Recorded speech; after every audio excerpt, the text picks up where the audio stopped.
Like, look, man, I know you got one ankle, one shoulder, but goddamn it, you get me open. Please come out here and get me open. And you see in that video, matter of fact, he scored 81 that one game, but people forget he went on a tear. He went on, I think he went 7 or 8 games or 6 games where he scored 55 points or more. Mm-hmm. And I think I was in every one of those games. I was getting them open in every one of those games on one ankle and one shoulder. I was on Anderson. I was on all kind of anti-inflammatories, all kind of things to even walk. My ankle was so big I couldn't even get out of bed. But you have guys like Stephen A. Smith talking about bona fide scrub and he can't dunk. I laugh because Stephen A. Smith get paid for that. Yeah. But and if you would ask Stephen A. Smith, I never came up to him. I never disrespected him, even when it was some of my guys in the club ready to do him wrong. I'm like, no, that's this man's job. But I think what he did was he created a lot of little minion Stephen A. Smiths that don't get paid to do so, and they just talking for no reason.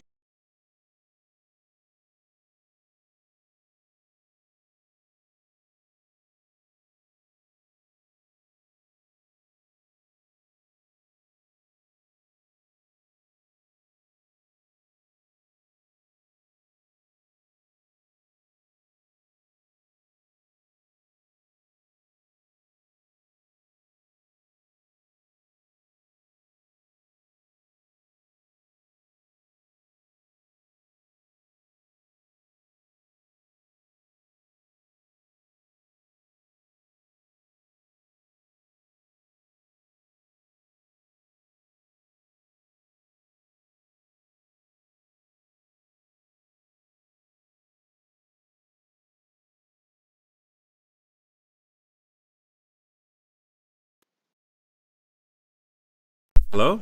There we go. Can you hear me now? Can you hear me now? They keep on messing with this thing, man. I swear, this is hilarious. Can you hear me now? But I was saying that basically, if you heard what he just said, he doesn't have a problem with Stephen A. Smith. He has a problem. He doesn't have a problem with Stephen A. Smith at all. He actually respects Stephen A. Smith. He doesn't have a problem with Stephen A. Smith at all, not even a little bit, not at all. He respects the fact that he gets paid talking about him. Now, that is in direct conflict with the narrative that he's putting out right now. That's in direct conflict with the narrative that he's talking about today, with the fact that he feels as though Stephen A. Smith shouldn't have been talking about an 18-year-old kid. All right, let's run that back of what he just said. I'm like, no. That's this man's job. But I think what he did was he created a lot of little minion Stephen A. Smiths that don't get paid to do so, and they just talking for no reason.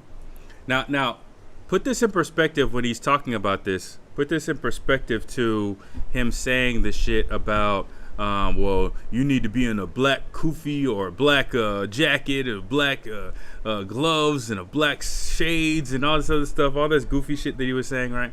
Put that in perspective with that, right? He just said, I don't have a problem with this man. He's making money off of that content. Yes, he was talking about me, but I don't have a problem with that man. What he has a problem with when it comes down to Stephen A. Smith is that he empowered people who he defined as broke, saying the same thing that Stephen A. Smith was saying, and they weren't getting paid. Let's frame that better. He doesn't have a problem with a person in the same club of the 1% that he is saying something about him, so long as he's making money off of it. He only has a problem with the fact that your broke ass is saying the same thing about him and you're not getting paid to do so. When he's talking about you people, he's talking about the same people who flood to his platform. He's talking about y'all. Y'all are on his platform supporting him, co-signing everything he says about Stephen A. Smith. And this video, just 22 minutes in on his own platform, is right here telling you that as of 2020, right? As of 2020, he did not have a problem with Stephen A. Smith. And y'all are just following his narrative. Y'all are just following his narrative. For what? And the reason why this is important is because if a person always going to tell you the truth. Even if they're lying, they're always going to tell you the truth, right? This person is telling you clear as day. I don't care about you broke motherfuckers. If it's my family, I don't give a fuck about my family. My family's broke. They keep on asking me for shit. Yeah, I'm going to talk about my mama's cooking, and I'm going to try to act like I'm down home with you guys, and I'm going to bring up the fact that I bought my mom a house on a golf course just to make it seem, just to shit on you guys. But privately, I know that I'm a coon for doing so, or I feel as though I'm a coon for doing so, because whereas I had to pay all this money out to help out my family, my white counterparts were able to just invest their money because their family was already rich. And I feel a certain type of way because had I invested my money, I probably would have been a lot more wealthier than I am today. So I feel bad, and I have a problem with you niggas who fucked up my money. His problem is not with any sort of black empowerment aligned issue. His problem is, I'm rich, you niggas broke, y'all hanging off of me. I'm rich, you niggas broke, and y'all repeating something that only a rich man should be able to say to me. Only a rich man should be able to criticize me like Stephen A. Smith. Y'all shouldn't be able to say the same damn thing. But y'all following this dude. Okay. Yeah. How do you feel about the state of talking heads today? Because I know a lot of them were saying, I really actually appreciate, and I don't know how you feel, Kawhi Leonard. I appreciate the fact that he says, I don't really give a crap what y'all say. I'm going to take care of me before I allow you. Because I know you did come up in that era where it didn't matter how hurt you were. They were going to inject you with something and they needed you to play. It was, we need to do it. But the youngsters today, they are changing it. They're taking their days off. They're making sure their body's right. They're bringing their own trainers. Look at what Tom Brady did. Tom Brady brought his own person in. He was not going to let that the team doctor tell him if he's well or not. How do you feel about the power that they've taken back? Do you think that they've gotten softer, as some of these talking heads are saying? Or do you think this is something that's way past due?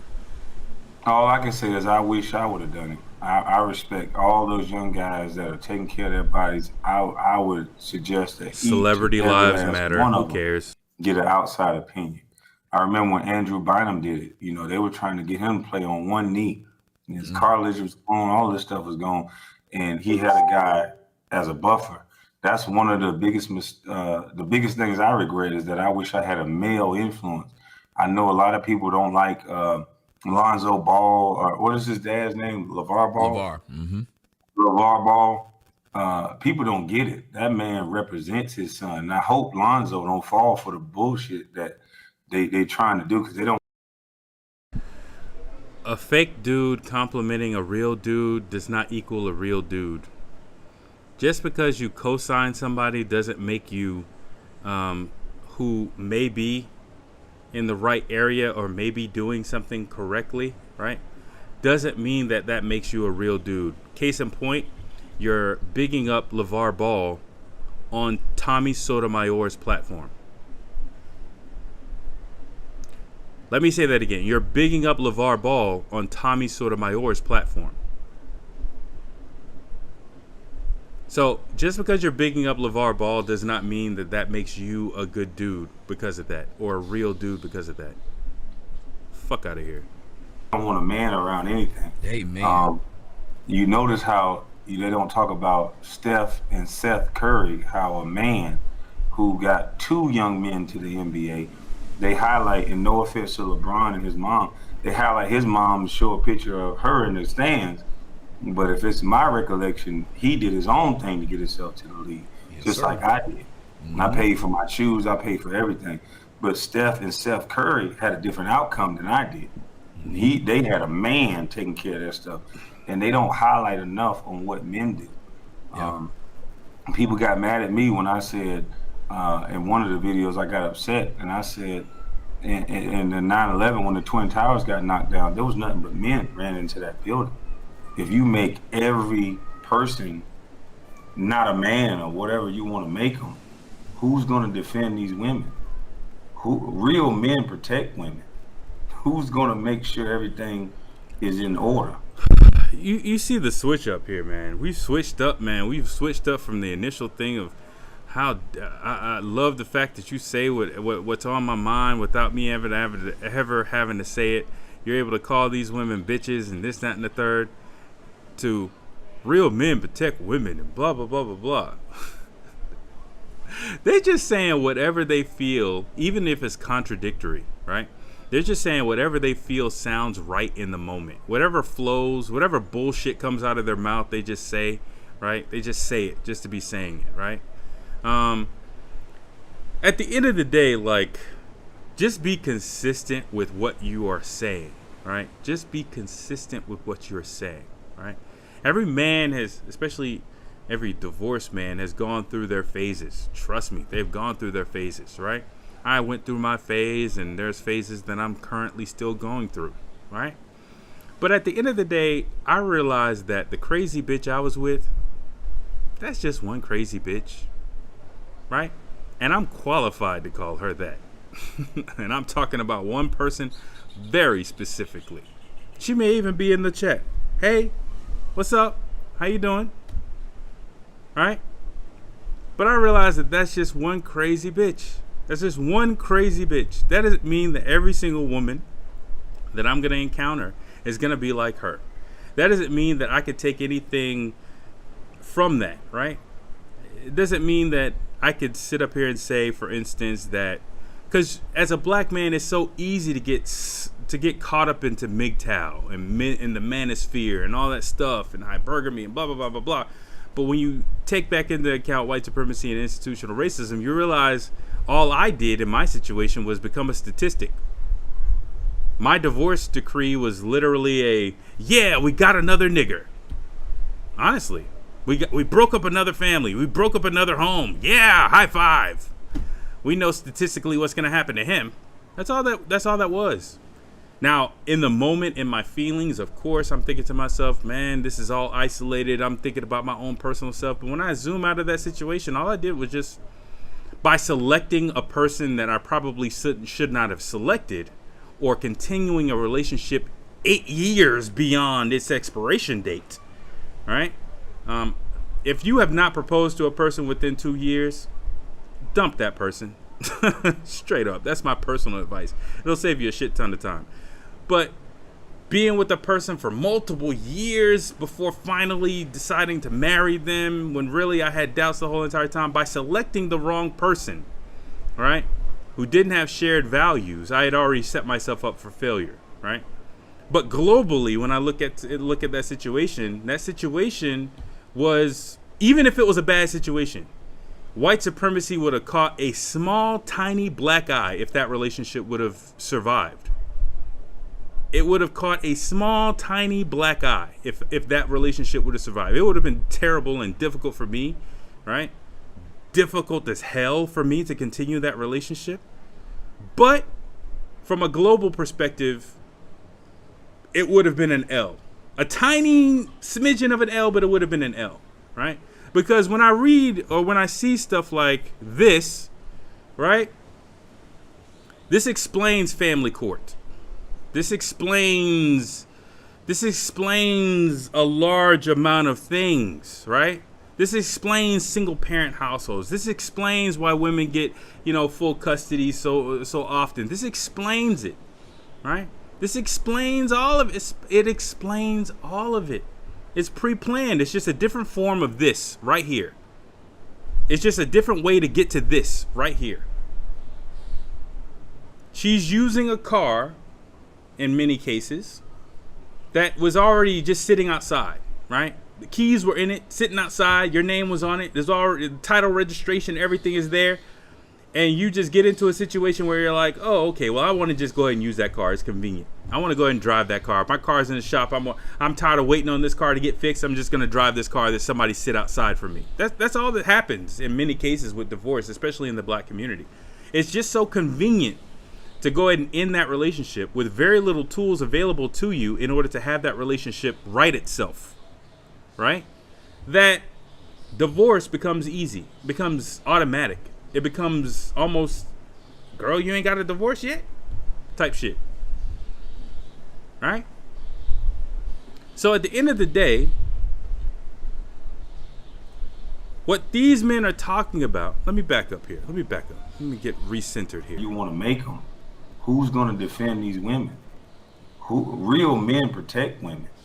Who's going to make sure everything is in order?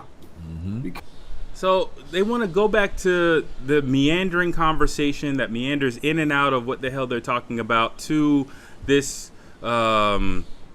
this conversation, right? And I want you to remember this: protecting women, remember all this narrative that we're talking about here.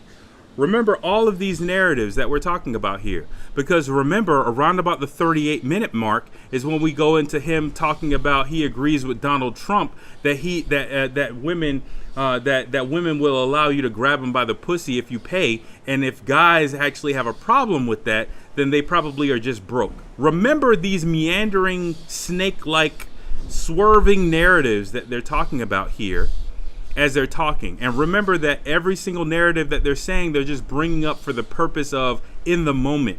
They're bringing it up in the moment right now, right? They're not bringing it up with any sort of context. There isn't a through line to any of this. There isn't, oh, he said this over here, it makes sense because now he's saying that over there. And that is connected to that. No, they're saying this over here and they're saying that down there. They're saying this over here to the left, they're saying that over there to the right. They're just bringing up whatever the fuck they think makes good listenership. So just keep that in mind. Because you can't do that without a man. Yeah, I said that in my movie. I took the shot of the men who they had the plaque, who ran in 9/11 and they died. Absolutely, I got that from you, by the way. You seen the movie? Absolutely, I saw the movie. Thank you, because I sat there and I said, if you look at this plaque, there's not a female on here. And yet those same men will come home and they can't even get 50-50 custody of their kids. But they throw themselves and we die for women. And it is crazy that we don't get respect. And there's men like you, there's men like me, there's a lot of the men in the pros, there's a lot of men in entertainment. Hell, you look at what they did with Anthony Anderson in the T-Mobile commercial during the Super Bowl. That was a disgusting commercial. Terrible. What did you think when you saw that commercial? You'd never see a white guy do that. You'll never see a white guy because they saw their daddy work every day. They saw their daddy go make it happen. You don't, mama's boy. His mama called him while he's supposed to be in bed with his wife. Called him in the middle of the night. Hey, mama.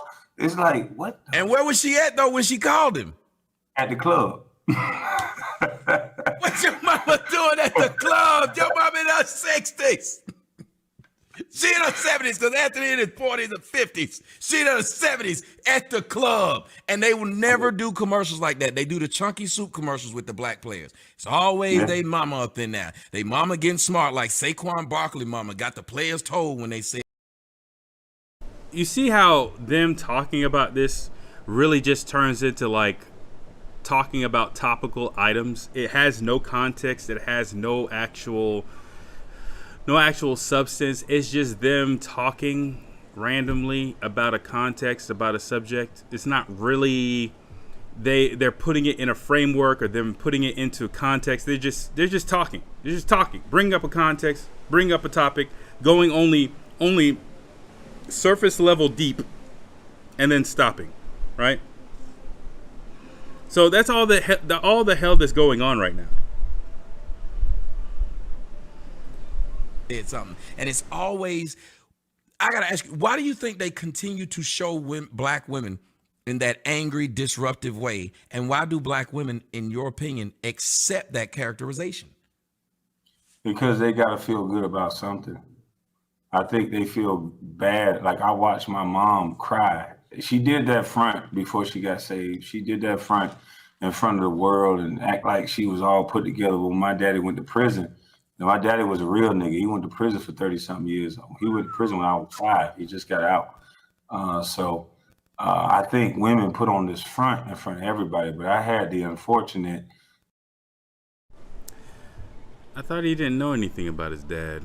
I mean, he didn't really go into detail, but I thought he didn't know anything about his dad. Just gonna put that out there.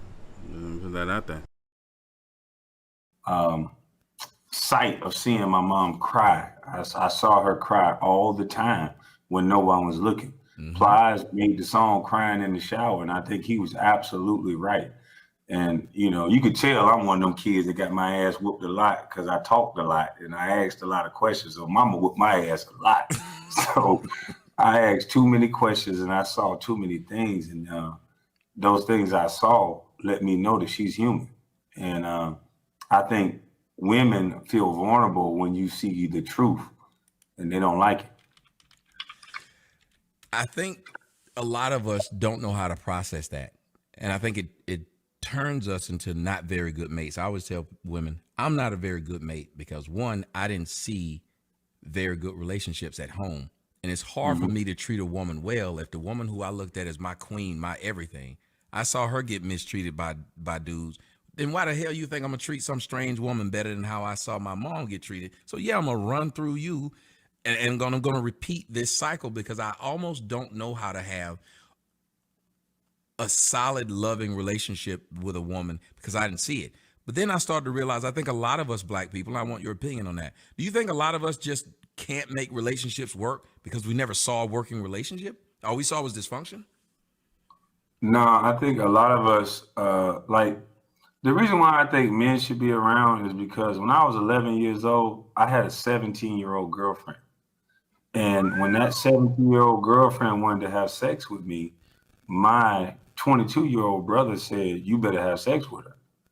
So then they put me in a room and try to make me have, I'm 11 years old, I don't know what the fuck I'm doing. So you put me in a room and say, are you gay? You better have sex with this girl. And a lot of times, a lot of situations are forced upon young black men. Like I said, I got picked on for reading. I got picked on for being a virgin. A lot of things we pick on people for doing the right thing. A lot of this I just can't even comment on anymore because it's like, again, you're bringing up these comments and these things without context, right? You're just bringing up personal anecdotes without putting them in the proper context for them to be globally accessible facts or truths. And the reason why you're not doing that is because once you link them to a global context, you can't have personal gripes, say, for instance, with your family, with your impoverished family asking for money, right? So I'm hearing them talk, and I would normally try to engage or agree or even modify, but I know all of these comments are disingenuous and they're contextless. They're just throwing out personal anecdotes without any sort of context of how it would apply to anybody else other than themselves.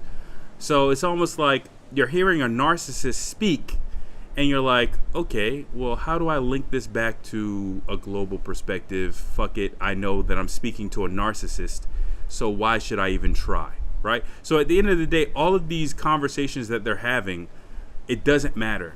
It doesn't matter.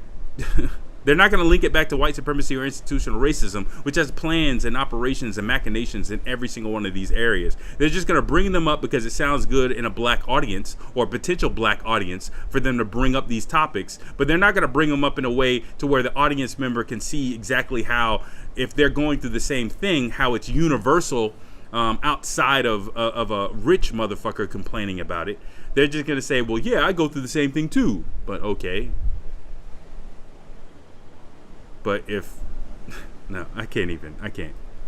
But don't you think that's the dysfunction of us not knowing? Because when I was 10 years old, there was a girl who was 25 years old who literally pushed me down on the couch, pulled my pants down, started giving me oral sex, and tried to have sex with me. I'm 10 years old. All I want to do is watch He-Man. I knew nothing about sex.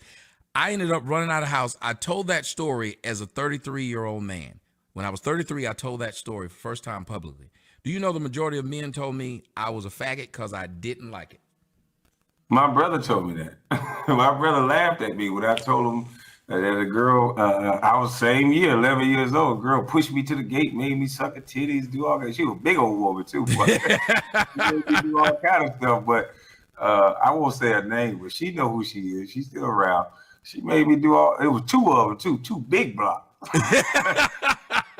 Two big body broads. All kind of stuff, and it's like my brothers laughed at me, and it's like, nigga, like I didn't know nothing about that. Mm-hmm.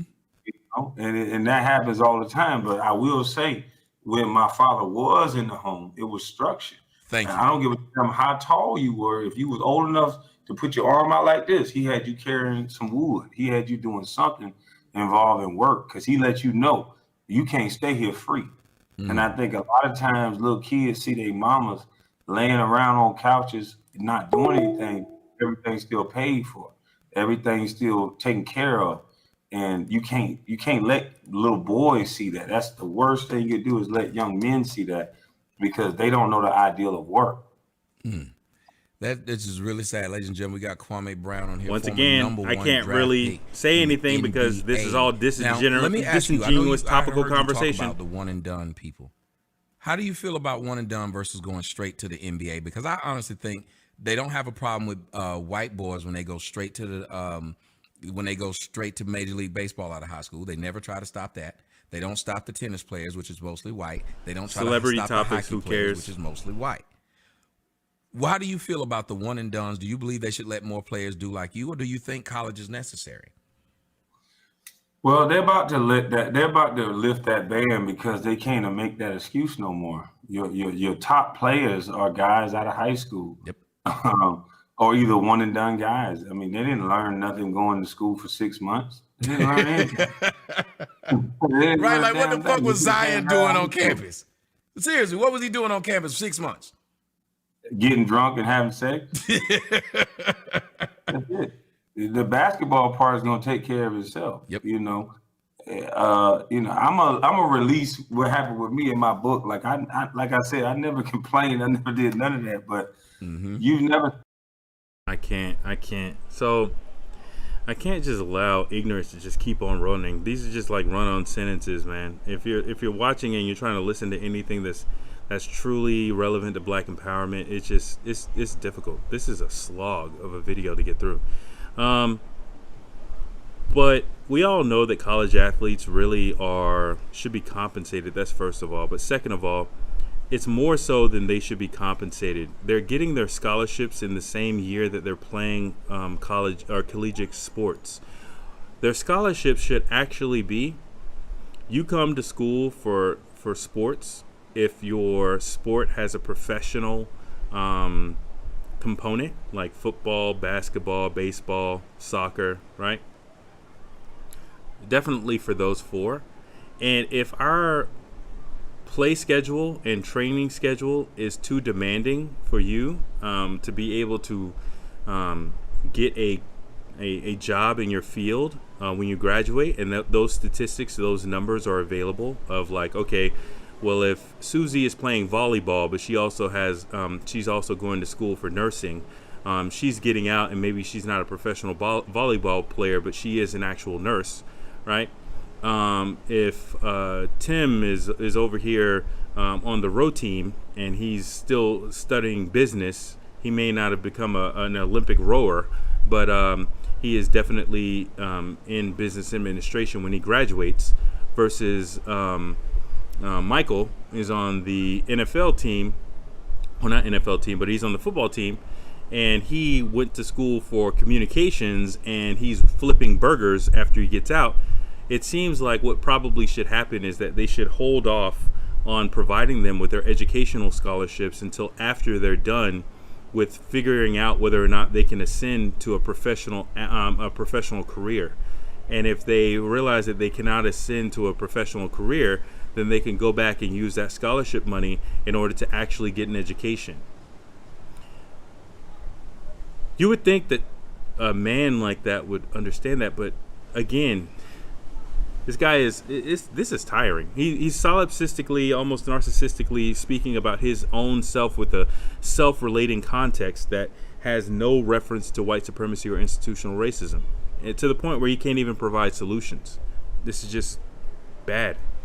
The number one pick with the minutes I played and the things that in the situations that I've been in, they're unique situations. So to say that I'm something that has never been able to be measured up against something else is weird. I don't think I can ever would have measured up to somebody's goalpost that they set for me for being a number one pick, because Michael Jordan wasn't the number one pick. So if he wasn't the number one pick and he's the best ever, then you better be motherfucking God out here on the court. Yeah. Otherwise, we don't want to hear nothing from you. So, Like when they were talking about you, I said, "Do you understand Kobe, who y'all are telling me about, I think he was the 13th or the 14th pick out of high school, wasn't he? Mm-hmm. And you were number one. Mm-hmm. You were number one. That's something that no matter who they are, every year is only one person can say that. When you talk about yourself, and I know you said right there, you said bust life. How does it make you feel, honestly, when people say that? Because I don't know how a 12-year NBA veteran is a bust. Maybe I'd understand in a year, but 12 doesn't sound like bust to me. How does it make you feel when they use their measuring stick to measure what you're like? Just keep this in mind as you reference Tommy Sotomayor's comments currently about this individual. Do these individuals sound like, as you're listening to them drone on and on, 5 minutes away from the pussy comment, as they drone on and on, do they sound like enemies? Do they sound like they have a problem with one another? Do they sound like they couldn't like have a joint family dinner together and have a private conversation off camera and have a huge amount of things in common? Do you get any sort of conflict between them in any way, shape, fashion, or form? Or do you get like a shared value system, right? Do you see like a camaraderie between these individuals, right? I see that. And at some point I'm gonna have to take a break and just go through the comments because I'm just getting bored as hell, frankly. I need to spice things up. But I'm gonna let it get to that point and then I'm gonna take a break and go through the comments. Supposed to be. I don't feel anything. That's what I tell my kids. It's like people gonna say whatever. If this is a free country like we say it is, you gotta let people say stupid shit. And you can't do nothing about that. Any person of substance, any person of means, you're gonna have opposition. And you're gonna have people going against you. So you gotta have that cool demeanor. Like I stay calm, but then I get I get a little different. So I really ain't worried about what nobody's saying. Like I know who I am. Like, like I said, in my video, I ate too much government cheese and too much free lunch. I know where I came from. Mm-hmm. And what sad part about it is I wish more educators, more people. I saw you talking about Dr. Boyce Watkins or whatever. There's so many things going on there. First of all, you can see that the conflict between Kwame Brown and Dr. Boyce Watkins, even though I have several issues with Boyce, the issues with him go back further than when Boyce Watkins ever had Kwame Brown's name in his mouth. Just keep that in mind. So when you looking at his current statements like, "Oh, I never said anything about you, sir," blah, blah, blah, blah, blah, that little spiel that he does, understand this video is from 2020 and Kwame Brown has Dr. Boyce Watkins' name in his mouth, right? So just keep that in context when you see any of these things. The other thing is, let me back up a little bit. Don't just jump in the middle of a battle between people and assume just because one person is more popular than the other that person happens to be right. I'm like, like I said, in my video, I ate too much government cheese and too much free lunch. I know where I came from. Mm-hmm. And what sad part about okay, yeah, that was the portion that I was looking forward to or looking for. So you, like I said in the other video, you are 39 years old right now. You were drafted into the NBA 17, 18 years old. So you've been rich, you've been a millionaire for 21 of those 39 years.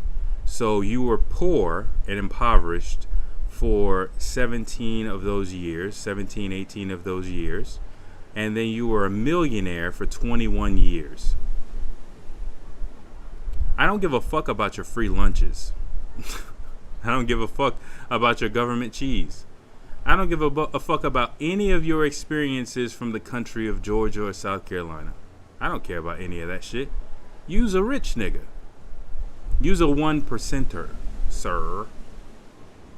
We don't have shit in common. Especially considering the immediate ethos that you were talking about earlier. I can't believe if you remember. There's so many things. Remember, oh well, if they would allow them to sit down and have a conversation with them, they would let them know why they have a problem with us and blah blah blah blah blah. Talking about white people having problems with black people.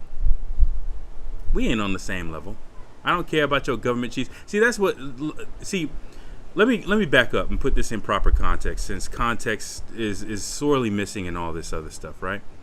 Black, especially descendant of American slaves, but black celebrities are able to become celebrities because we think of them as being sourced from us. We think of them as growing from our same dirt, growing from our same pain, right? And we think to ourselves that, okay, well, if they were a celebrity and they made it, then we should be able to make it and overcome our situations because they were able to overcome their situations, right?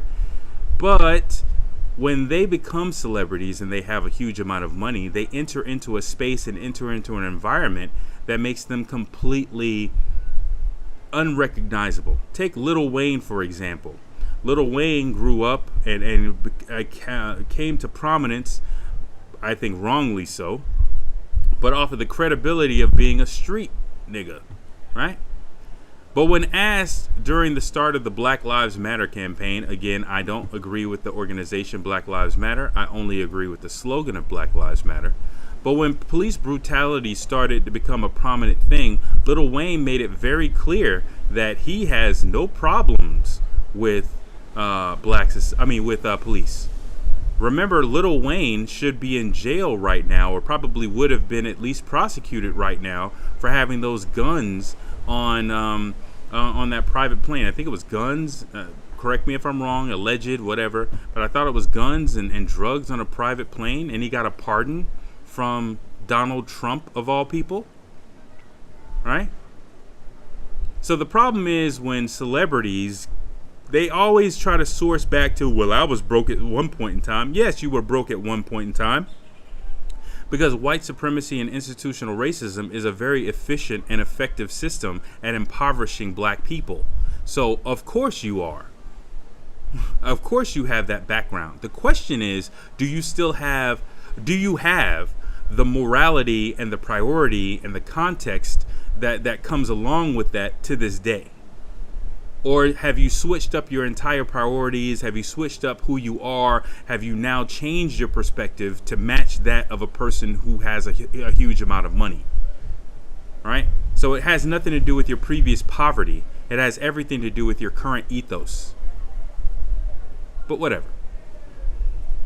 About it is, I wish more educators, more people. I saw you talking about Dr. Moist Watkins or Boyce Watkins or whatever. Moist Watkins. Call it right. It's Moist Watkins. And I used to listen to him a lot. You know, I was come up under that era where women always tell you, be the educated guy. And I think a lot of these guys now, they found a lane to get a degree or whatever else to just sound educated, but their words mean nothing.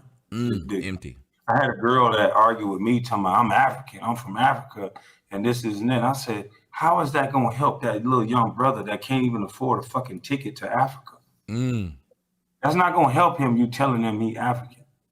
It's not going to help him telling him a bunch of historic shit. It's not going to help him. What's going to help him is you could tell him a couple of things that he can do different in his life that will help him out. Like, don't have kids out of wedlock. If you want to get an education, get you an education or learn a trade. However you want to figure it out, but you got to do something different. You can't just sit here and think one way. Like I tell people all the time, I live in Fairburn, but there's a bunch of different ways to get downtown. I'm not going to tell you your way is wrong. We're just going to get downtown. We're going to get to the same fucking place. But, you know, a lot of people got so much ego. They got these degrees and they got all this shit and they frustrated. That's why they asking for bailouts on their fucking degrees and they bailouts on their all the money that Sally made that they owe for all these degrees and all this shit that they got. Yes, sir. That's why I got. Well, I tell you, man, it's just so many fucking problems, man. You could tell he is so completely dejected from reality. He brought up a little bit of what I already talked about earlier with thought crimes and the black immigrant stuff. but he has no context for it. You could tell like he is skim layer on a water on the water surface. He is not deep. He is not down there with the crabs. He is soaking in the sun with the plankton. Like he is he is not going deep in any way, shape, fashion, or form with anything that he's talking about. He's just throwing out stuff that sounds populist to the people who are deprived. Like he knows the audience is mostly black people. Well, I don't know. With Tommy, it could be mostly white people. But he knows the audience, and so he's sort of trying to throw out anecdotal shit, but none of it is actually deep level. It's just all, well, yeah, you could possibly do that. What I need to do is give these kids something that'll help them out, learn a trade, blah, blah, blah. If you have him slow down and try to take any of these points and go deep with it, he drowned. Like, honestly, he drowned in any depth of any of these topics that he's bringing up, but he's just bringing them up quickly. Got mad when they tried to tell the black players they must need degrees. I was like, y'all not telling them white people that. Y'all didn't tell Steve Jobs that. Y'all didn't tell Bill Gates he needed a degree, because neither one of them got a degree. They got a skill and they became what they were. And it's like they're only telling those basketball players that. But when you're a black person. See, I got to stop you, man. See, here's the deal. So black people with an associate's degree have the same unemployment rate as dropout white people. Let me say that again. Black people with an associate's degree have the same unemployment rate as white people who dropped out of high school. The reason why black people have to pursue some form of education is literally as a means of surviving. Trying to pursue some level of education does not guarantee that you can work a job. It just means that in certain rare cases, they have to let you get the job. In certain rare cases, they would be like, well, damn, I really can't hire this dropout white guy. I guess I'll go ahead and hire a person with at least an associate's degree. And that's how some black people, most black people, get that job, get that foot in the door. I've already had the conversation, but when it comes down to, for instance, engineering as a field, right? They don't expect, if you come into a door as a black engineer, they're not going to give you any sort of on-the-job training. What they're going to do is they're going to throw some shit in your hands, and they're going to expect you to go ahead and just have that shit done immediately. They're just going to say, when you walk in the door, oh, okay, go ahead and go through your HR training courses, and you ready? Okay, there you go. Let me give you all this work to do. Oh, you don't know how to do it? Go ask so-and-so and so-and-so. Me train you? Nah, nigga. You need to start making your money back of the salary we're paying you immediately. You need to go ahead and start making that money back immediately. We ain't waiting around.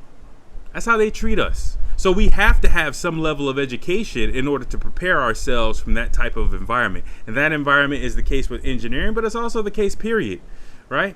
If you're getting a job as a black person, very rarely are you getting the upgrade job, right? Very rarely are you getting the upgrade job. Most of the time, you getting hired for jobs you've already done 1,000 times. Now, when you get on that job, they may throw you a whole bunch of responsibilities outside of your job range, right? Because they want to throw everything on you. But black people pursue education as a means of, as a desperate means of trying to get themselves out of a pre-planned, impoverished life, right?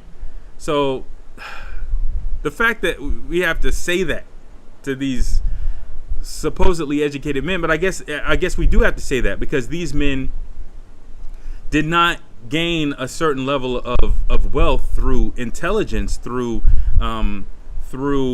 academic achievement. They mostly gained their level of wealth through being selected by a white man. So being selected by a white man, I guess they really don't see the reason why black people are trying their best to get an education, because they're hoping that narrative of escaping institutional racism and white supremacy through degree seeking and therefore through job obtainment is actually true. But they're finding out very quickly that it's not. But you can't have these types of conversations amongst these little boule sellout motherfuckers because they don't understand any of that. I'm sorry, I'm getting very thin on holding back. You can't have this type of conversations with these individuals because they haven't cashed a $450 check like they were that they were waiting on for 2-3 weeks in a very long time. They haven't done that, so they don't understand the struggles of the everyday black person anymore. And you go to school and high school and you graduate and you go work at Walmart. I've never seen one of those white people pull over that black person and says, you know what, we're going to stop Walmart from hiring you until you get a degree. No, they let that happen. So it's like they put a kibosh on certain things and not the others. Ladies and gentlemen, we're with my man Kwame Brown. Listen, I got first off, Again, I can't respond to every stupid statement. I didn't know you was an avid gun guy, but for everybody who knows me, I'm a crazy gun guy. Like, I damn sure am. I'm a nutty gun guy. I got 44 mags. I got 50 AEs. I got SW500. I let Brittany Griner, I don't know if you know her, play for the Phoenix Mercury. When I played out, when I lived out in Phoenix, she came out with me to shoot, and I let her shoot that 50. And as big as she was, that cake was real. she couldn't take it, so I'm gonna have to take you. Notice how these talking points are very attractive to a Republican potential listener, right? All of these talking points that they're bringing up, there hasn't been one single soundbite that they've said as two black men having an open conversation. They have not said one soundbite that cannot be played to the agreement of anybody on Fox News. Hell, they're at the point where they could probably be featured on OAN without any problems. Much less Fox News. Like, they could skip Fox News and go straight to OAN at this point. With some of the content that they've been putting out here. But notice that these two black men who are supposed to have been grown up in a system of white supremacy and institutional racism, who gained a certain level of wealth and a platform in Tommy's case, right? Who should have the ability to speak eloquently about the struggles as black people going through that process of gaining that level of success. You really haven't heard them say one damn word about white supremacy, institutional racism. They haven't said a goddamn thing. They haven't linked anything that they've said back to a pre-planned goal of white supremacy and institutional racism, when the fact is, it is a pre-planned goal. That's hilarious. You out with me. Sometimes I gotta take you out there and I gotta let you just shoot them and see what you can do with them big boys that I got. But I want to know from you. You talked about Donald Trump and how blacks tend to want to blame Trump. They want to blame the white man, but they never look at themselves. When you think about that, can you tell us real world experiences in which you saw that and what made you speak out about that specifically?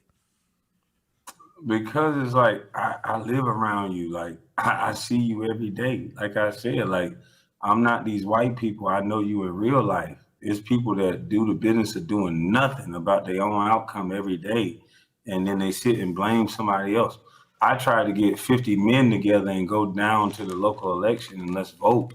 And every time I try to set it up, they look at me like I'm crazy. Oh, them white people, what they say, them crackers ain't gonna change nothing. They don't mean nothing. I'm like, dog, in the local election is how you really affect change. So we gonna say something that probably is gonna burn a large amount of narratives away. We're gonna say something real quick. Voting doesn't work. Voting doesn't work. And I'm gonna say something that's probably gonna be, that Yvette Carnell, Tone Talks. Maybe you heard a little bit of this from Tariq Nasheed, but he really didn't go in because he's just trying to protect his cultural store / museum that he's trying to build. You damn sure didn't hear from Professor Black Truth, his voting ass. And Biden getting elected, that is good. Bullshit program that he did, or bullshit show that he did. Maybe you'd hear from Professor Black Truth, but he's more trying to stay zoomed in to shit without staying global. But I'm going to say it. And if there's any point in time where YouTube is probably going to ban me, this is probably it. Joe Biden did not win the fucking election. Black people did not vote for Jim Crow Joe Biden. Black people did not vote for you ain't black if you don't vote for me Biden. He did not win the election. The Democratic Party stole the election in every single way that Donald Trump said that he stole the election. But the problem is Donald Trump is a fucking racist. So he couldn't say anything that says to the point of, well, Democrats stole the election from black people. That would empower black people. He tried to say it in the manner of, well, they just stole the election, right? But he couldn't actually put it in context, and he couldn't say who the votes were actually taken from. Black people did not vote for Jim Crow Joe Biden and Kamala Harris. Period. And what's the proof of that? The proof of that is the fact that as soon as they got into office, they did absolutely jack diddly shit for black people. The people who they claimed voted for Jim Crow Joe Biden. Let me back up and say the claim.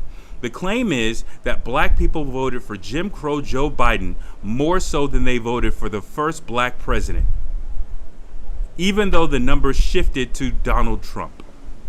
Let me say that again. They said that black people turned out in record numbers for Jim Crow Joe Biden more so than they did for Barack Obama, the first black president, or black in quotation marks, considering he's a black immigrant, right? And he really identifies politically as white. Barack Obama is really a white man with a black father, not a black man with a white mother. Let me be clear. There is no roses being laid at that bastard's feet when I say this. But at the very least, Obama duped a huge amount of young black voters to vote for him. Who were the young black voters who voted for Jim Crow Joe Biden? And what is Jim Crow Joe Biden doing now that he's in office? He's trying his best to put as many immigrants, white Latino immigrants, in prominent positions in order to have them take over power. What did he actually have a conversation with quote unquote black leaders, which I'm still questioning whether or not Roland Martin, his rotisserie ham with a slice of pineapple in his mouth, whether or not he was in the room when this was said. But what did he tell those black leaders? Hey, you better get used to having Hispanics, aka white Latinos, take over. He has been pushing immigration, and he has been pushing trying to have a narrative of Asian Americans, Asian being a supranationality. Asian is a supranationality. Russians are Asian. Indians are Asian. Chinese and Japanese are Asian, even though they typically, historically, don't like each other. They hate each other, right? Asian does not serve as a racial identifier. It serves as a supranationality. Middle Eastern people, the full term of Middle East is Middle East Asian. They are also technically Asian too. And if you really want to take it as broad as humanly possible, the claim that white people come from the Caucasoid Mountains, it means that they are Caucasian. They are trying to lay claim that they are their birthplace is on the Asian continent. Asian is not a race, it is a supranationality, but they have a hate crime bill. We don't. Descendants of American slaves don't have any clarification for hate crimes. Remember, they tried to do the lynching bill earlier, right? To a slight, minuscule credit to Kamala Harris, so far as that is concerned. But they blocked that as well, right? That was blocked as well, right? So no, voting does not work, especially if a party is willing to steal an election in order to have somebody forced into office, right? But I already covered that other portion of that as well, right? I've already covered that portion directly. Donald Trump lost because he's a racist piece of shit who couldn't put the fact that they stole it from black people in his mouth. And instead what he did was he floundered like a little baby, asking other people to put him in power instead of exercising his own power. And then he empowered white supremacists to run up in the Capitol. That's the main reason why he's not the president right now, right? But voting does not work for black people. Voting specifically does not work for descendants of American slaves, right? It doesn't work. And I don't care if anybody likes it or don't like it. I'm saying exactly what I have to say. If black people are the ones who saved Joe Biden's election, where are the policies associated with that victory? Where's the thank you? There isn't a thank you. So this is the narrative that boule niggas want to put out there, right? That all you got to do is pull yourself up by the bootstraps and participate in local elections and everything will be fine. No.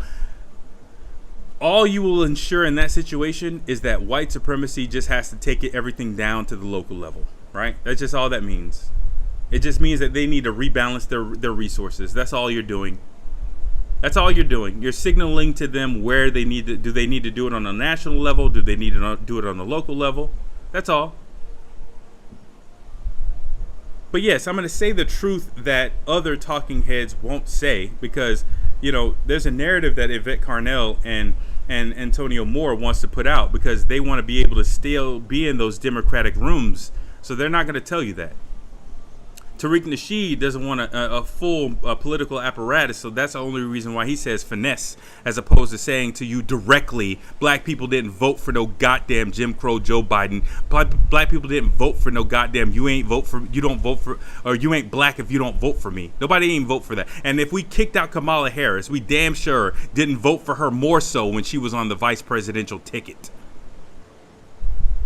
And then when you look at what they did once they got into office, not doing a goddamn thing for black people, that shows you that, hey, well, we may have stole this goddamn election, but we ain't doing it a second time. So let's bust in as many fucking Latinos as we possibly can, as many white Latinos as we possibly can, and get them in this country so that they can vote, and we don't have to do something so blatant like we had to do last time. That's what the fuck is going on, in my opinion. But when you have boule people just spouting off at the mouth, that's how you really affect change. They keep telling you to argue about Trump. Everybody who mad at Trump keep talking about the same thing. The go-to point is, he said he grabbing women in the pussy. And I said, dog, there's a recording of this shit, man. One thing about people like me is that you can't just say something if it's a recording of it. And the recording said, I'm so famous that these women will let you. That's a consensual thing after they let you. And now me being the #1 draft pick in the Rouse store in DC, matter of fact, in Virginia, in the Rouse store in Virginia, I had a mother and her daughter, who I thought was her little sister, came up to me. I had pimples on my face and everything. She came up to me. She said, "Ooh, you Kwame Brown. You so fine. You can have me and my daughter." So then Donald Trump is absolutely right that there's a certain select group. well, damn, I guess I should have let it play on a little bit further, right? You see how he just went away from that subject without actually denying whether or not he had sex with both the mother and the daughter. But whatever. So it got horrible after that. Let me back up. Her sister came up to me. I had pimples on my face and everything. She came up to me. She said, "Ooh, you story." And now me being the #1 draft pick in the Rouse store in DC, matter of fact, in Virginia, in the Rouse, what me is that you can't just say something if it's a recording of it. And the recording said, I'm so famous that these women will let you. That's a consensual thing after they let you. And now me being the #1 draft pick in the Rouse store in DC, matter of fact, in Virginia, in the Rouse store in Virginia, I had a mother and her daughter, who I thought was her little sister, came up to me. I had pimples on my face and everything. She came up to me. She said, "Ooh, you Kwame Brown. You so fine. You can have me and my daughter." So then Donald Trump is absolutely right that there's a certain select group of women, groupies, hoes, whatever you want to call them, that they will let you grab them in the pussy based on what you do and how much money you make. Mm-hmm. So to say that that's not true, you just ain't made no money yet. I tell the story all the time. I don't think anybody was challenging the veracity of the statement that isn't the case. I think that people were challenging the fact that somebody who wanted to be the president of the United States was saying something so crass behind closed doors, and considering that he had a history of being sued or pursued for sexual acts, that they figured that would have a knock-on effect in his ability to properly govern. Nobody stated whether or not women would allow a rich man to pay, which is really what the full statement is, to perform a sexual act on him, or excuse me, on her. But you're just wholesale trying to run in to protect your zaddy in even the most worst way possible. I want y'all to understand a visual that I have for this. Like if a man was hocking up a loogie on another man, let's say a man was hovering over another man's face, right? And he was getting ready to hawk up some coal filled, like he just got over a major nasal infection. You know what I'm saying? He has yellow snot in his nose. He's hawking it up, sucking it back, and ready to spit it out. Kwame is like jumping jumping in between that spittle and that other man's face and blocking it with his mouth, with his open mouth. Like, nobody told you to defend Donald Trump in the most disgusting thing he could possibly say. Whether there's truth or veracity to the statement or not is irrelevant, right? Again, it's a chronic lack of context. The question is, why are you as a black man running in to protect a white man when he's failing and falling? Would Donald Trump ever publicly say something about you in your defense?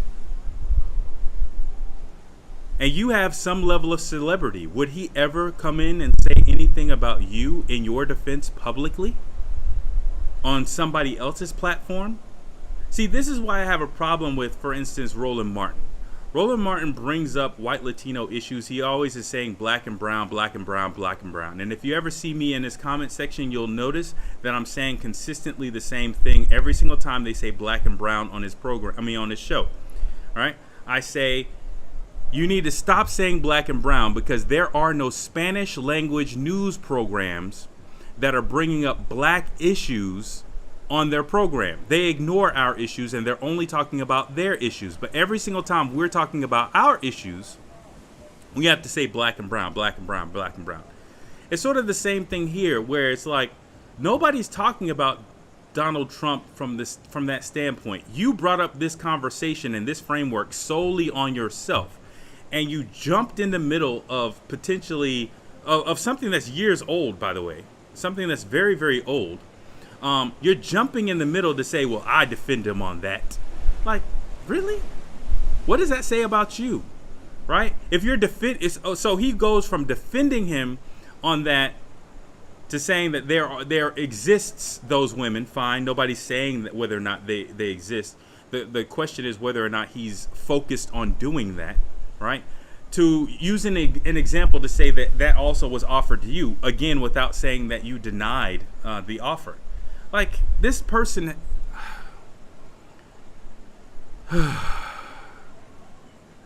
he claims to be intelligent, but I just can't. I can't. Why are you doing this? Why are you defending Donald Trump in such a manner, right? So, for instance, let's back up. Let's compare, right? So I just said something that others would find to be very inflammatory, that I believe that the election was exactly rigged and that Joe Biden did steal the election. But why did I say that? The reason why I said that is because if Joe Biden had lost the election, reparations would be on the table next election cycle. If they had lost a presidential election because black people had refused to vote for Joe Biden, which I believe they actually did lose the election because of that, right? They would have to put reparations on the table the next election cycle. Damn Donald Trump.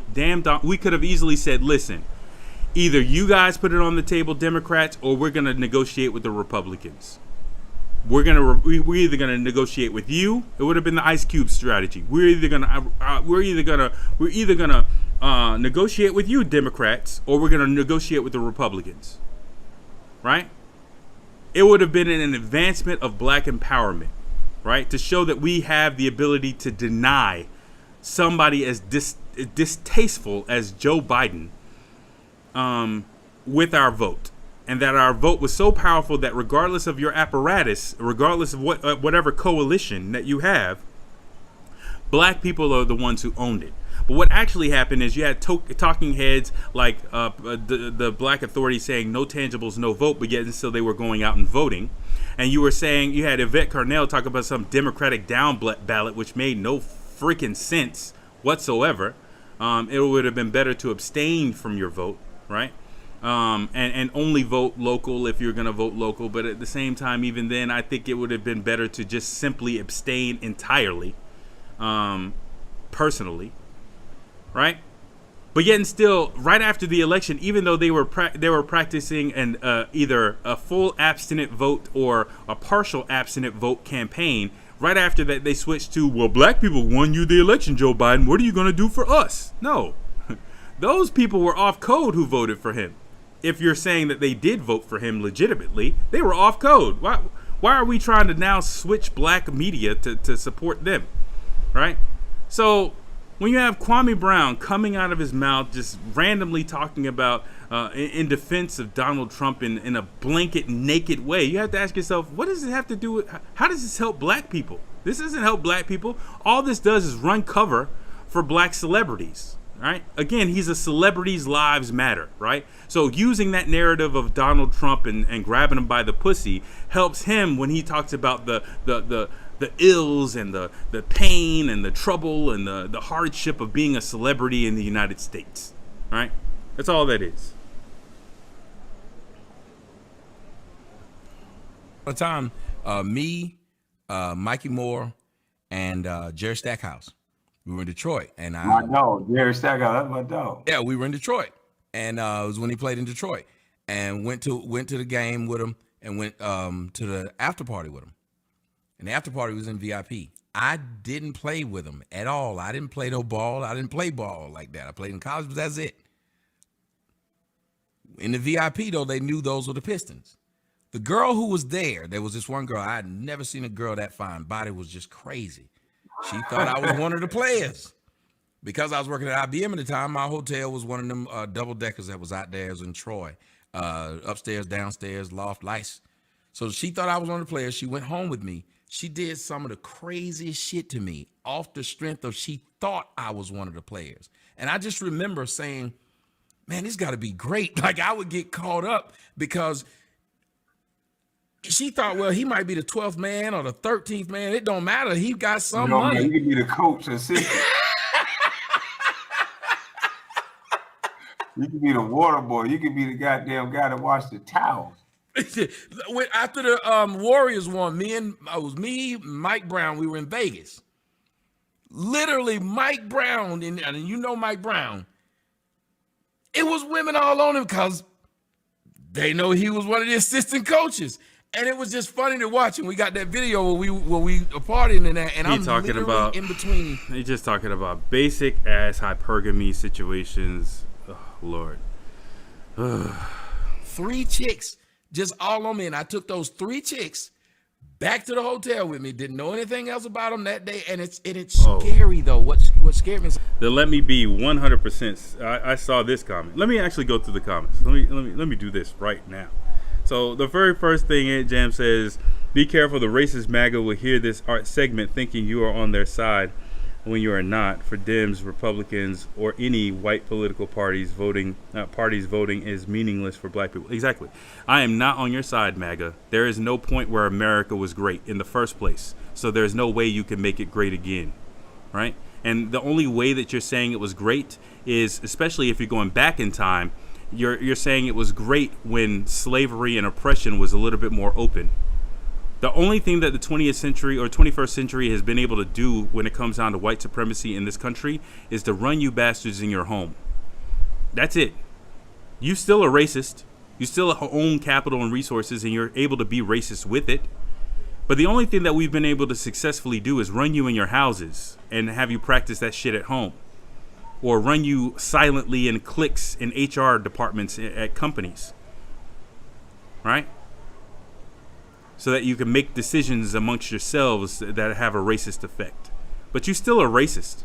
And we still live in a country where you're killing us left and right. There is no point where MAGA or where America was great in any way, shape, fashion, or form. So you racist little 1%ers who ran up in the Capitol, let me be very fucking clear. And I've definitely been that person on all those videos saying that. There's an easy way for every single last one of you bastards to go to jail.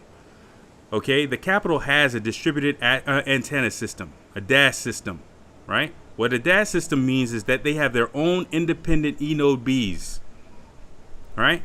What an E-Node B is, don't worry about it. You don't have to worry about it. They have their own independent E-Node Bs.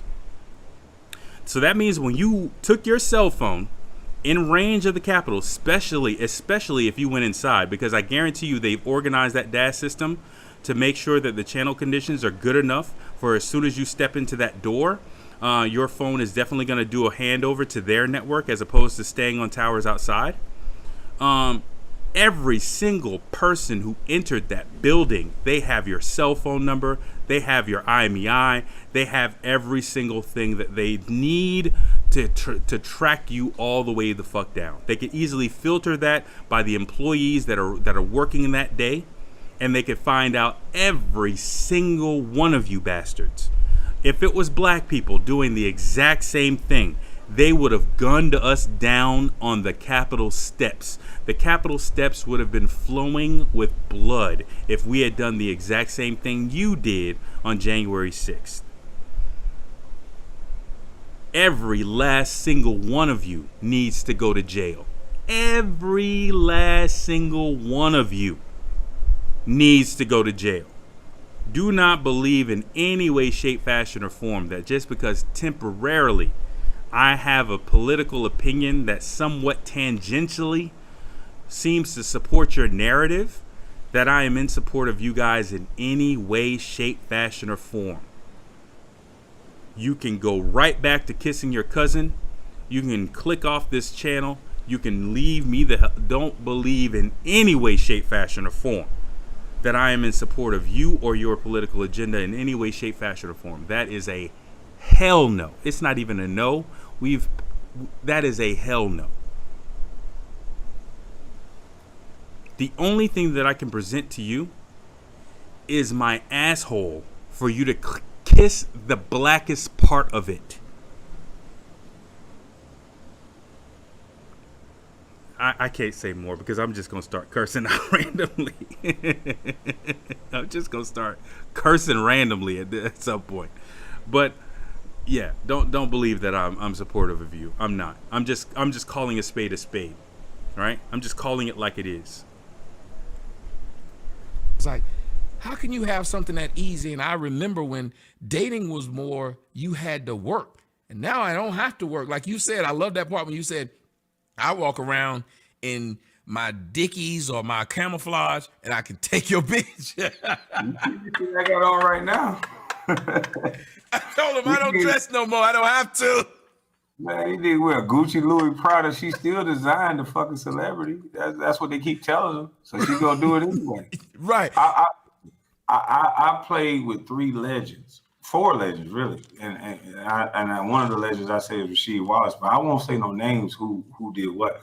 But I saw a girl drop down to her knees in the middle of a club to a gentleman I was with. She said, "Please let me give you fellatio.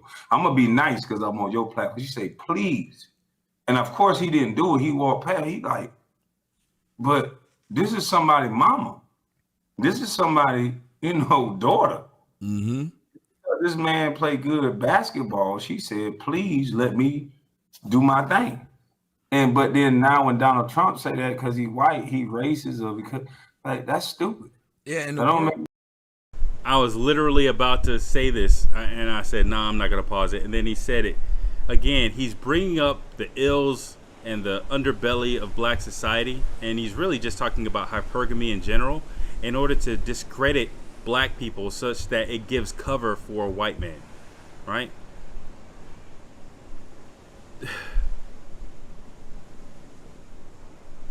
No, white women do that for white men in order to try to split up